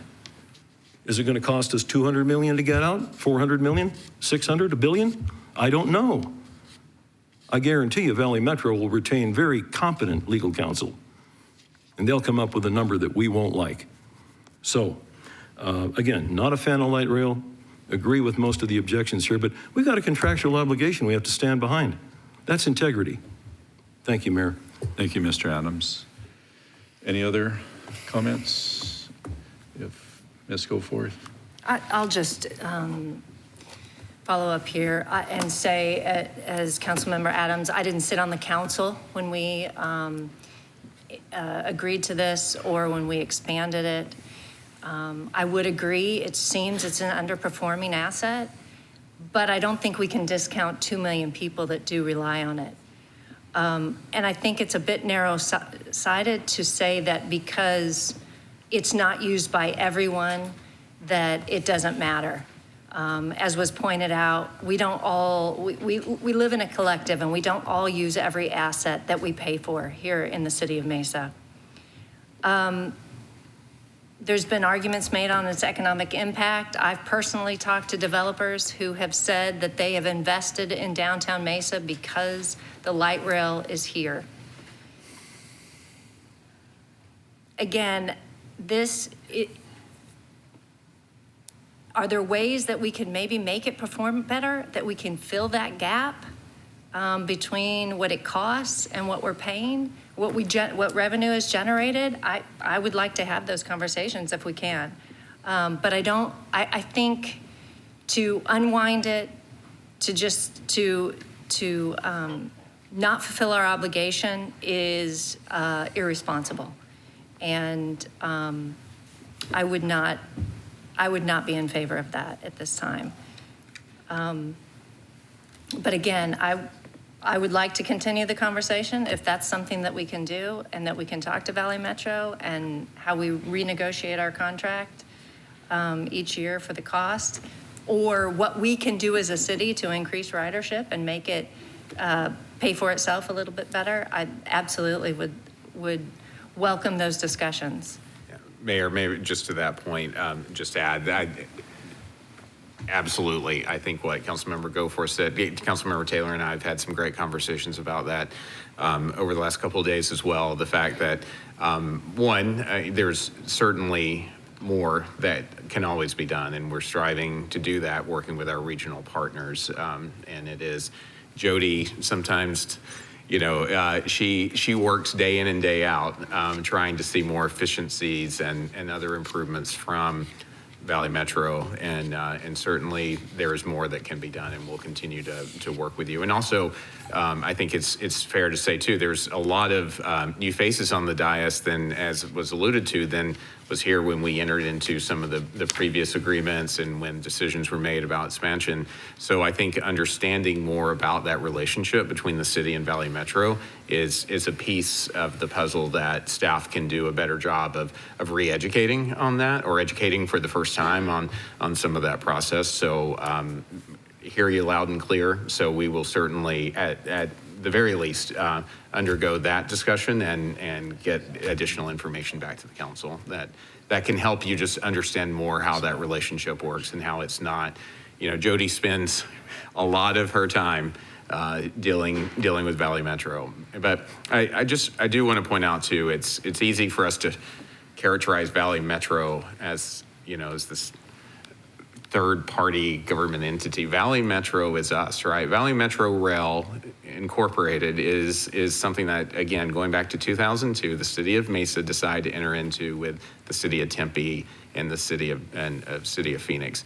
It operates at our discretion, and that's part of the understanding of this. We have regional partners, so it's not, it's not the bureaucrats down at Valley Metro that are, some of this. Part of this is working with those regional partners, just like sometimes in those regional agreements, we may have differences of opinion about a wastewater treatment facility. We have to work that through with Gilbert and Queen Creek or others to see that through. That's the situation here. When we want changes at Valley Metro, there's been some things that we've wanted that our regional partners haven't agreed to. And so you have to work through those things, and that is an effort that will continue to strive for more efficiency, and PD has spoken extensively about the efforts that we're trying to do on a public safety enforcement side of things, fair enforcement, the efforts that Valley Metro has stepped up in the past, year to 18 months with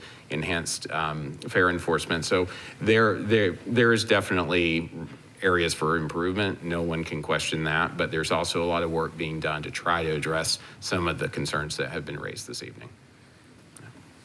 Jody, I don't want you to stand the whole evening. You can, you want to, are you comfortable there? I'm good. Okay. Vice Mayor? Before I finish, can we have Ken or somebody talk about, there was some claims about the crime near the rail that increased. I don't know if you have any off your head now, but maybe you can get us some. I mean, I don't know if that was a valid. later date? Yeah, we can come back with that. I know that's an effort. We could have a study session on that and kind of bring everything to a closure. But Chief Butler and the commander representing that area and others have been working closely with Valley Metro, and it did start under Chief Cost to beef up that effort.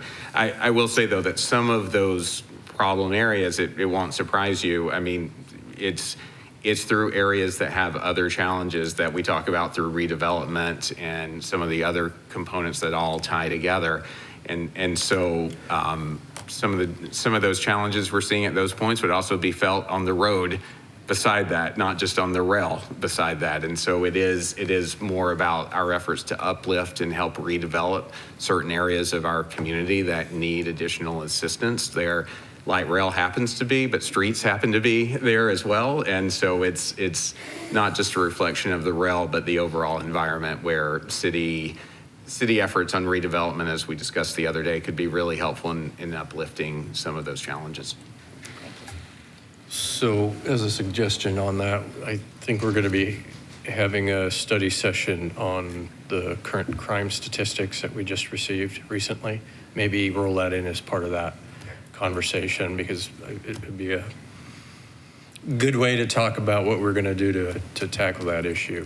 Yeah, we can do that. In our previous conversation on the bus issue, we talked about the term of the contract. What is the term of the rail contract? It's actually indefinite, and so the intent is that it's a perpetual agreement, and basically until they stop providing service or in their material breach, and then we're able to provide notice and terminate. So unlike the bus one, there's no 90-day clause for, so how would that work if I'm going to use Councilmember Adams, hypothetically, if we were to change our direction on this, what would that require? Sure, and let me make an important distinction too that City Attorney we're buying a service on the bus side. We're paying them as an operator to do it. We are an owner in Valley Metro Rail. That's the distinction. And so much like that sewer treatment facility, as long as we're treating the water and sending it, those regional partners are also paying the operations and maintenance and other things as was negotiated into that agreement. So think of it a little bit differently than rail and bus, because they're two separate legal entities. They operate under the same umbrella for branding purposes, but they operate as two separate and distinct legal entities with a different business model of how they operate. And so to the second part of your question, there are provisions for an entity, as was alluded to earlier, to exit that agreement. It requires the consent and approval of both the Phoenix City Council and the Tempe City Council, and it would also require other yet to be determined conditions that the other parties would have to agree to allow us to exit that. And I tend to agree with Councilmember Adams that I think if I were them and they were expecting us to be a partner, based on our commitment to enter into it, if we were to exit, they're going to be asking for substantial investments to offset the portion of the improvements that they were expecting us to have provided as a partner in that endeavor. And again, that's not to say that we can't explore it. We certainly can, but I just want people to understand the complexity that comes along with that. And I guess just to throw a little bit of comfort, if there is any, to the folks who are concerned about the cost for this, does anything in that agreement require us to increase the size of our rail portfolio, to expand the light rail or other fixed rail products? No, there's no requirement for that, and there was no light rail expansion in the city of Mesa included in the Prop 479 regional plan. In the city? In the city, yeah. Was there one in Phoenix? They do have rail expansions in Phoenix, but not in Mesa. Correct, not in Mesa. Okay. Mayor, I'd just like to say, we can't just put up a closed sign on the light rail. There's a major investment that we have And many, many, many people depend on it. We just can't say closed. I don't know what we do with all that infrastructure, and we're not connecting to the rest of the valley. And I know it would definitely shut down development that is planned for West Mesa, and we could not grow in West Mesa with the density. Our city is growing so much that we have to plan where we're going to have the density and how we're going to move those people. We're not going to be able to do the cars. Most of the roads around here in West Mesa don't have any room to expand. The congestion is at a tolerable level, but to not do anything and then throw all the transit riders into the streets, finding some kind of car to be in, it's not manageable. So the idea of shutting down the light rail, it will hurt us economically. It'll hurt us on being able for people to move and be able to grow. Now, if East Mesa wants to take on a lot more growth, a lot more apartments, a lot more ways to absorb the growth, then that would be a consideration. But West Mesa, the downtown area, is an area that we are focused on growing the density and handling it in a responsible way. So I don't want to even consider the conversation of shutting down the rail. I wish it was quicker. I use the light rail, and there are times that it is quicker to drive than to use the light rail. We have some light priority and some ways that we could quicken that, and when it becomes the same or quicker, you will see the ridership skyrocket. We haven't been able to do that yet, but it's coming, and we're working on the future. The majority of younger people are choosing to be places where they don't have to own a car. They want to be in an urban environment, and downtowns and the West Mesa is the perfect place to be able to take advantage of that. We can be a city for all lifestyles, all ways to live, but the urban core, the downtown, has a certain structure that it relies on. And we look at any downtown across the United States, all your major cities rely on transit. There is no other way to move the people. So shutting down transit, I don't think is an option. And we've got to think about where we're going. Yes, transit is going to improve on the service level. I've talked to Councilmember Heredia. There's discussions on how it can be quicker. And if we just keep on cramming with cars, it definitely will be faster, even at its current condition, because the streets cannot absorb the transit riders in cars at this point. So I don't know where we're going with this conversation, but there are transit riders that are paying 0.3% of their Mesa sales tax every day, even though they don't even use the roads. So it's not a defined system that transit riders have to pay for transit and they have to pay for the roads, right? Our entire city structure is for the community's good. Parks don't pay for themselves. The recreation centers, the museums, public safety, all the services we provide, none of it is a pay-per-use and sustainable. We are community built. I just don't want to go down this rabbit hole of really hurting ourselves in so many ways. So thank you. Thank you, Ms. Duff. We've had a healthy discussion on 5C and D. Thank you, Jody. You can sit down. I'm going to call for a vote. I'd like a motion, please. If you'll make a motion, Ms. Heredia. I need a second. Thank you, Ms. Duff. Please cast your vote. Passes 6-1. Thank you, everyone who participated. Next, we'll move into item 11A is a presentation on the city's annual comprehensive financial report for the fiscal year ending June 30th, 2026. Ms. Mosley, are there any requests to speak on this item? I do have one request from Mr. Kerry Davis. Kerry Davis, Mr. Davis, you want to come up? Are we going to have the presentation first? Yeah, we'll have the public comment first. Okay. Irma, then Mr. Davis. Irma's not public. Good evening, Honorable Mayor, City Council.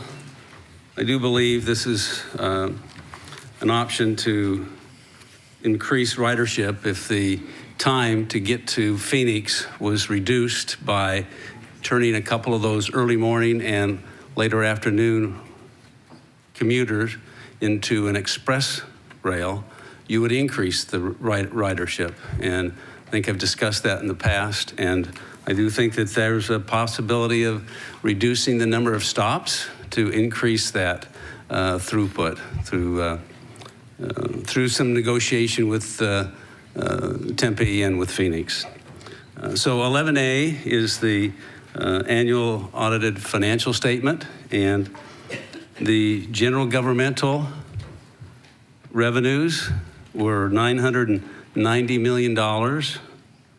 The city spent and overspent by $59 million. They spent $1,049 million. Our two neighbors, Gilbert and Chandler, they each generate surpluses on their general governmental, and they spend about $200 million less than the city of Mesa. And so it seems to me that the city of Mesa should have a better outcome as a result of the amount of money that we spend. So if you take a look at Wallet Hub, they survey 182 cities. City of Gilbert ranks 29th. The city of Chandler ranks 40th. The city of Mesa ranks 71. I would recommend that the city council require that the next time the city manager's rate increase, salary is considered, that there's a performance, that we improve the outcome for the city of Mesa. And I don't think that it's too much to request and require some better performance out of the city manager as we move forward. Mr. Yes. David, we need to stay on the topic on the ACFR, please. So the city manager's pay is not a part of the ACFR. Well, I understand that, but I think that it's reasonable for the city as we spend over $200 million more than our two neighbors and we get compared to them, we should be looking at a better response. So I do have a question for the city manager. Back in 2023, the city's general governmental non-major funds for fire and for police was $101 million. In 2024, it was $118 million. Mr. Davis, your time's expired.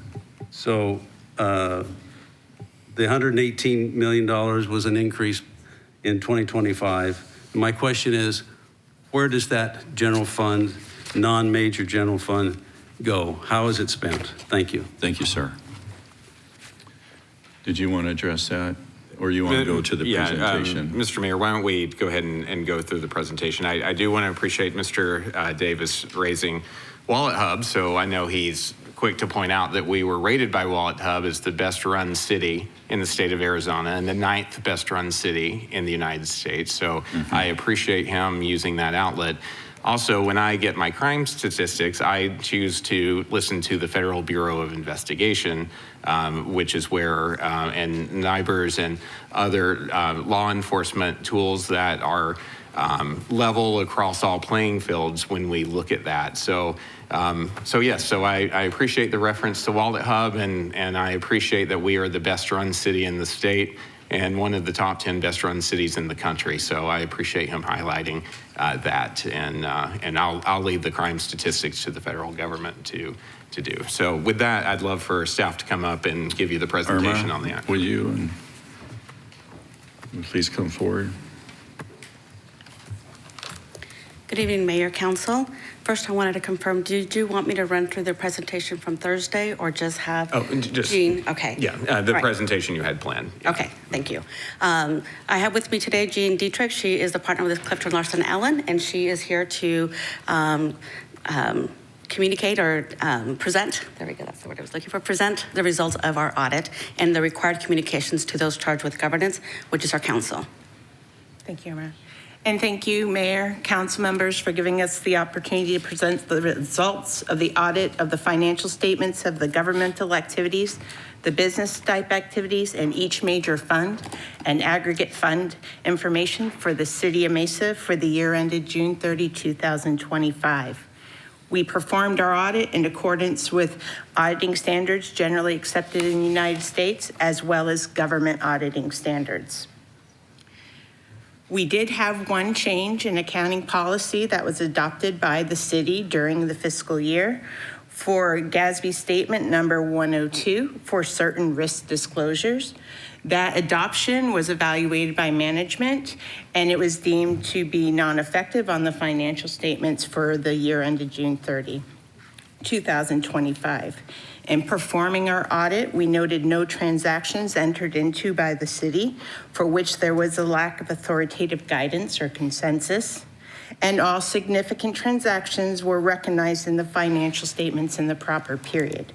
We did not identify any usual or fraudulent transactions in performing our audit procedures. At arriving at your financial statements, management does perform certain estimates. We evaluated those estimates, and we are comfortable with those estimates, and we did not deem that there was any management bias at arriving at those estimates. All your financial statement disclosures were determined neutral, consistent, and clear.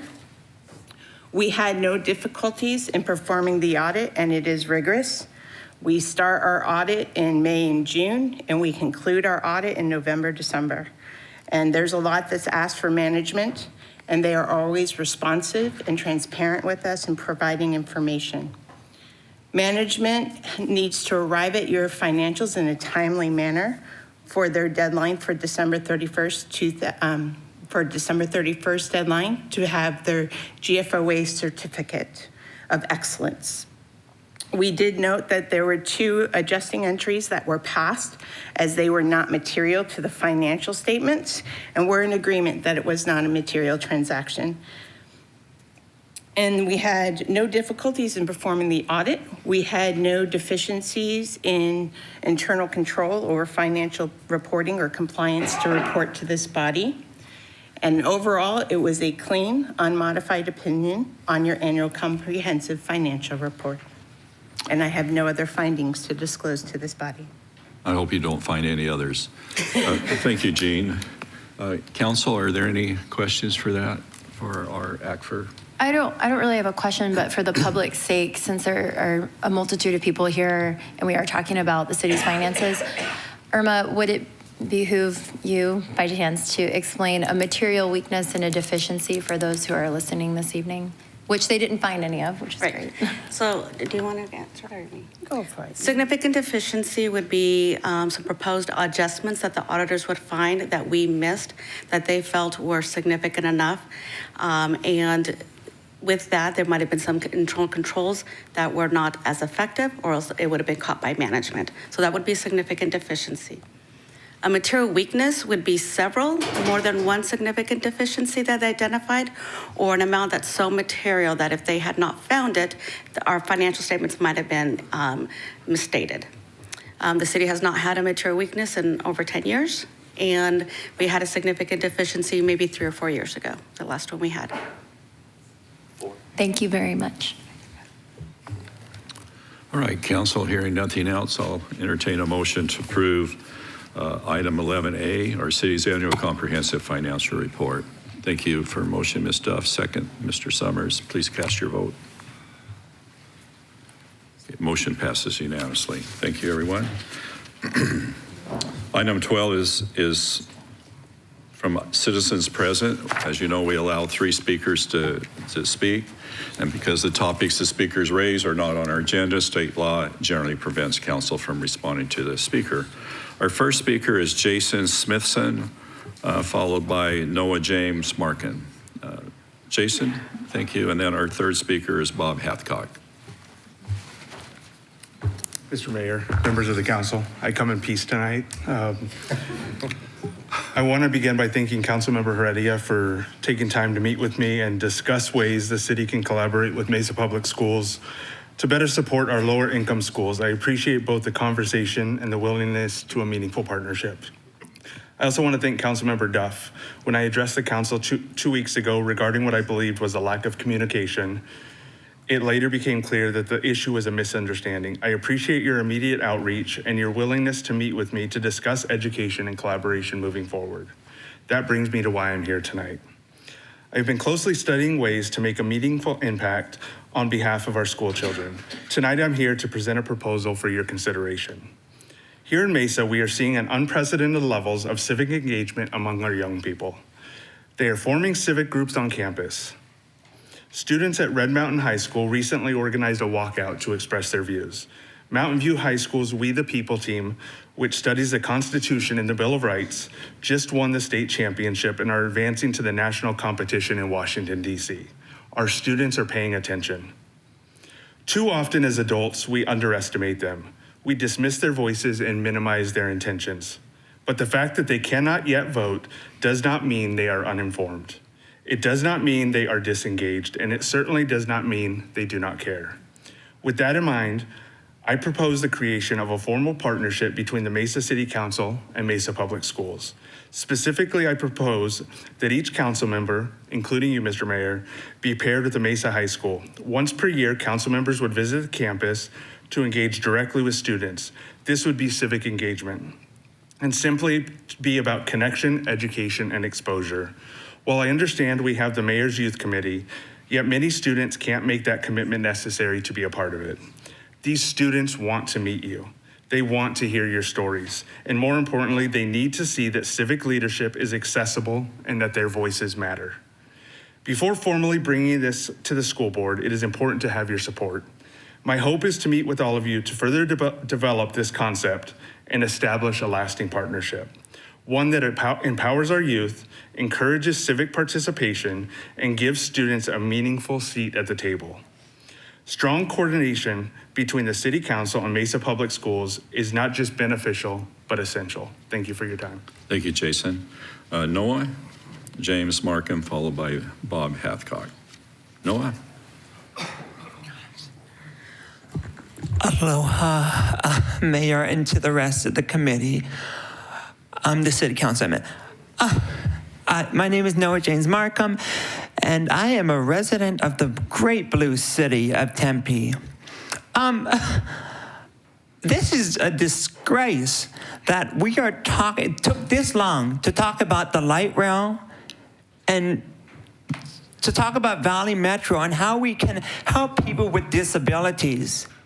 It is a disgrace that it took that long for you to understand what this would help for people with disabilities. It is disgusting. This should not be a money matter problem. Another thing, your Superstition Spring Mall you have, that needs to be renovated, and the bathrooms, yes, please. Those look like they've been renovated at all. It looks very ugly down there. Then Main Street. I went down here today and I'm like, oh my goodness, where is the infrastructure? Where's the new, there's nowhere I can eat around here. I mean, come on. And then the ICE agreement that apparently, you know, you're blaming Obama and his administration, but he never did anything wrong like this president of the United States did with the ICE agreement. So I wouldn't compare President Obama, the first black president of the United States, to a convicted felon in the White House at all.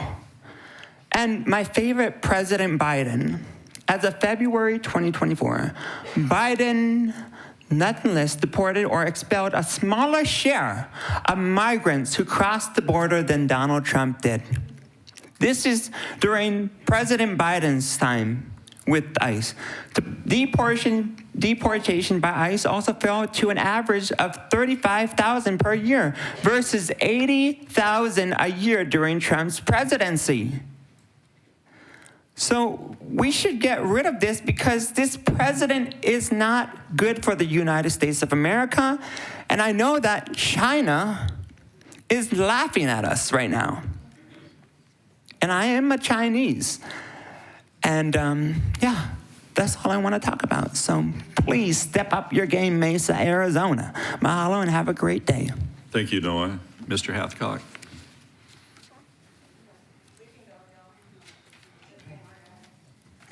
Good evening, Mayor and Council. Bob Hathcock again. Proud lifelong resident of the great city of Mesa, Arizona. Glad to be here. What a difference a year can make. It was just over 1 year ago that I attended my very first city council meeting. I was one of 20 concerned citizens from all walks of life who decided to speak that evening in opposition of a proposed utility rate increase. Most of us expressed our basic distrust and questioned the facts and figures as they were presented to us. For the most part, our pleas against that rate hike seemed to fall on deaf ears of that particular mayor and council. We were boldly assured that the only options of this necessary uptick would be to implement a city primary property tax or to pass a sales tax on our groceries. We were told that this is the way it's always been done since the mid-1900s in Mesa, and that public safety would certainly suffer if the utility adjustment was not approved. Some of you even minimized our concerns by comparing this increase to a monthly cup of coffee. I don't know about the rest of you, but my rates have increased by an incredible amount from the previous year. It was the last council meeting in the old Chambers building. While some of you thanked us for our unusually high attendance and participation, the council voted unanimously for the rate increase. It seemed as though we were just going through the motions and that your votes had been decided long before the lengthy public hearing ensued.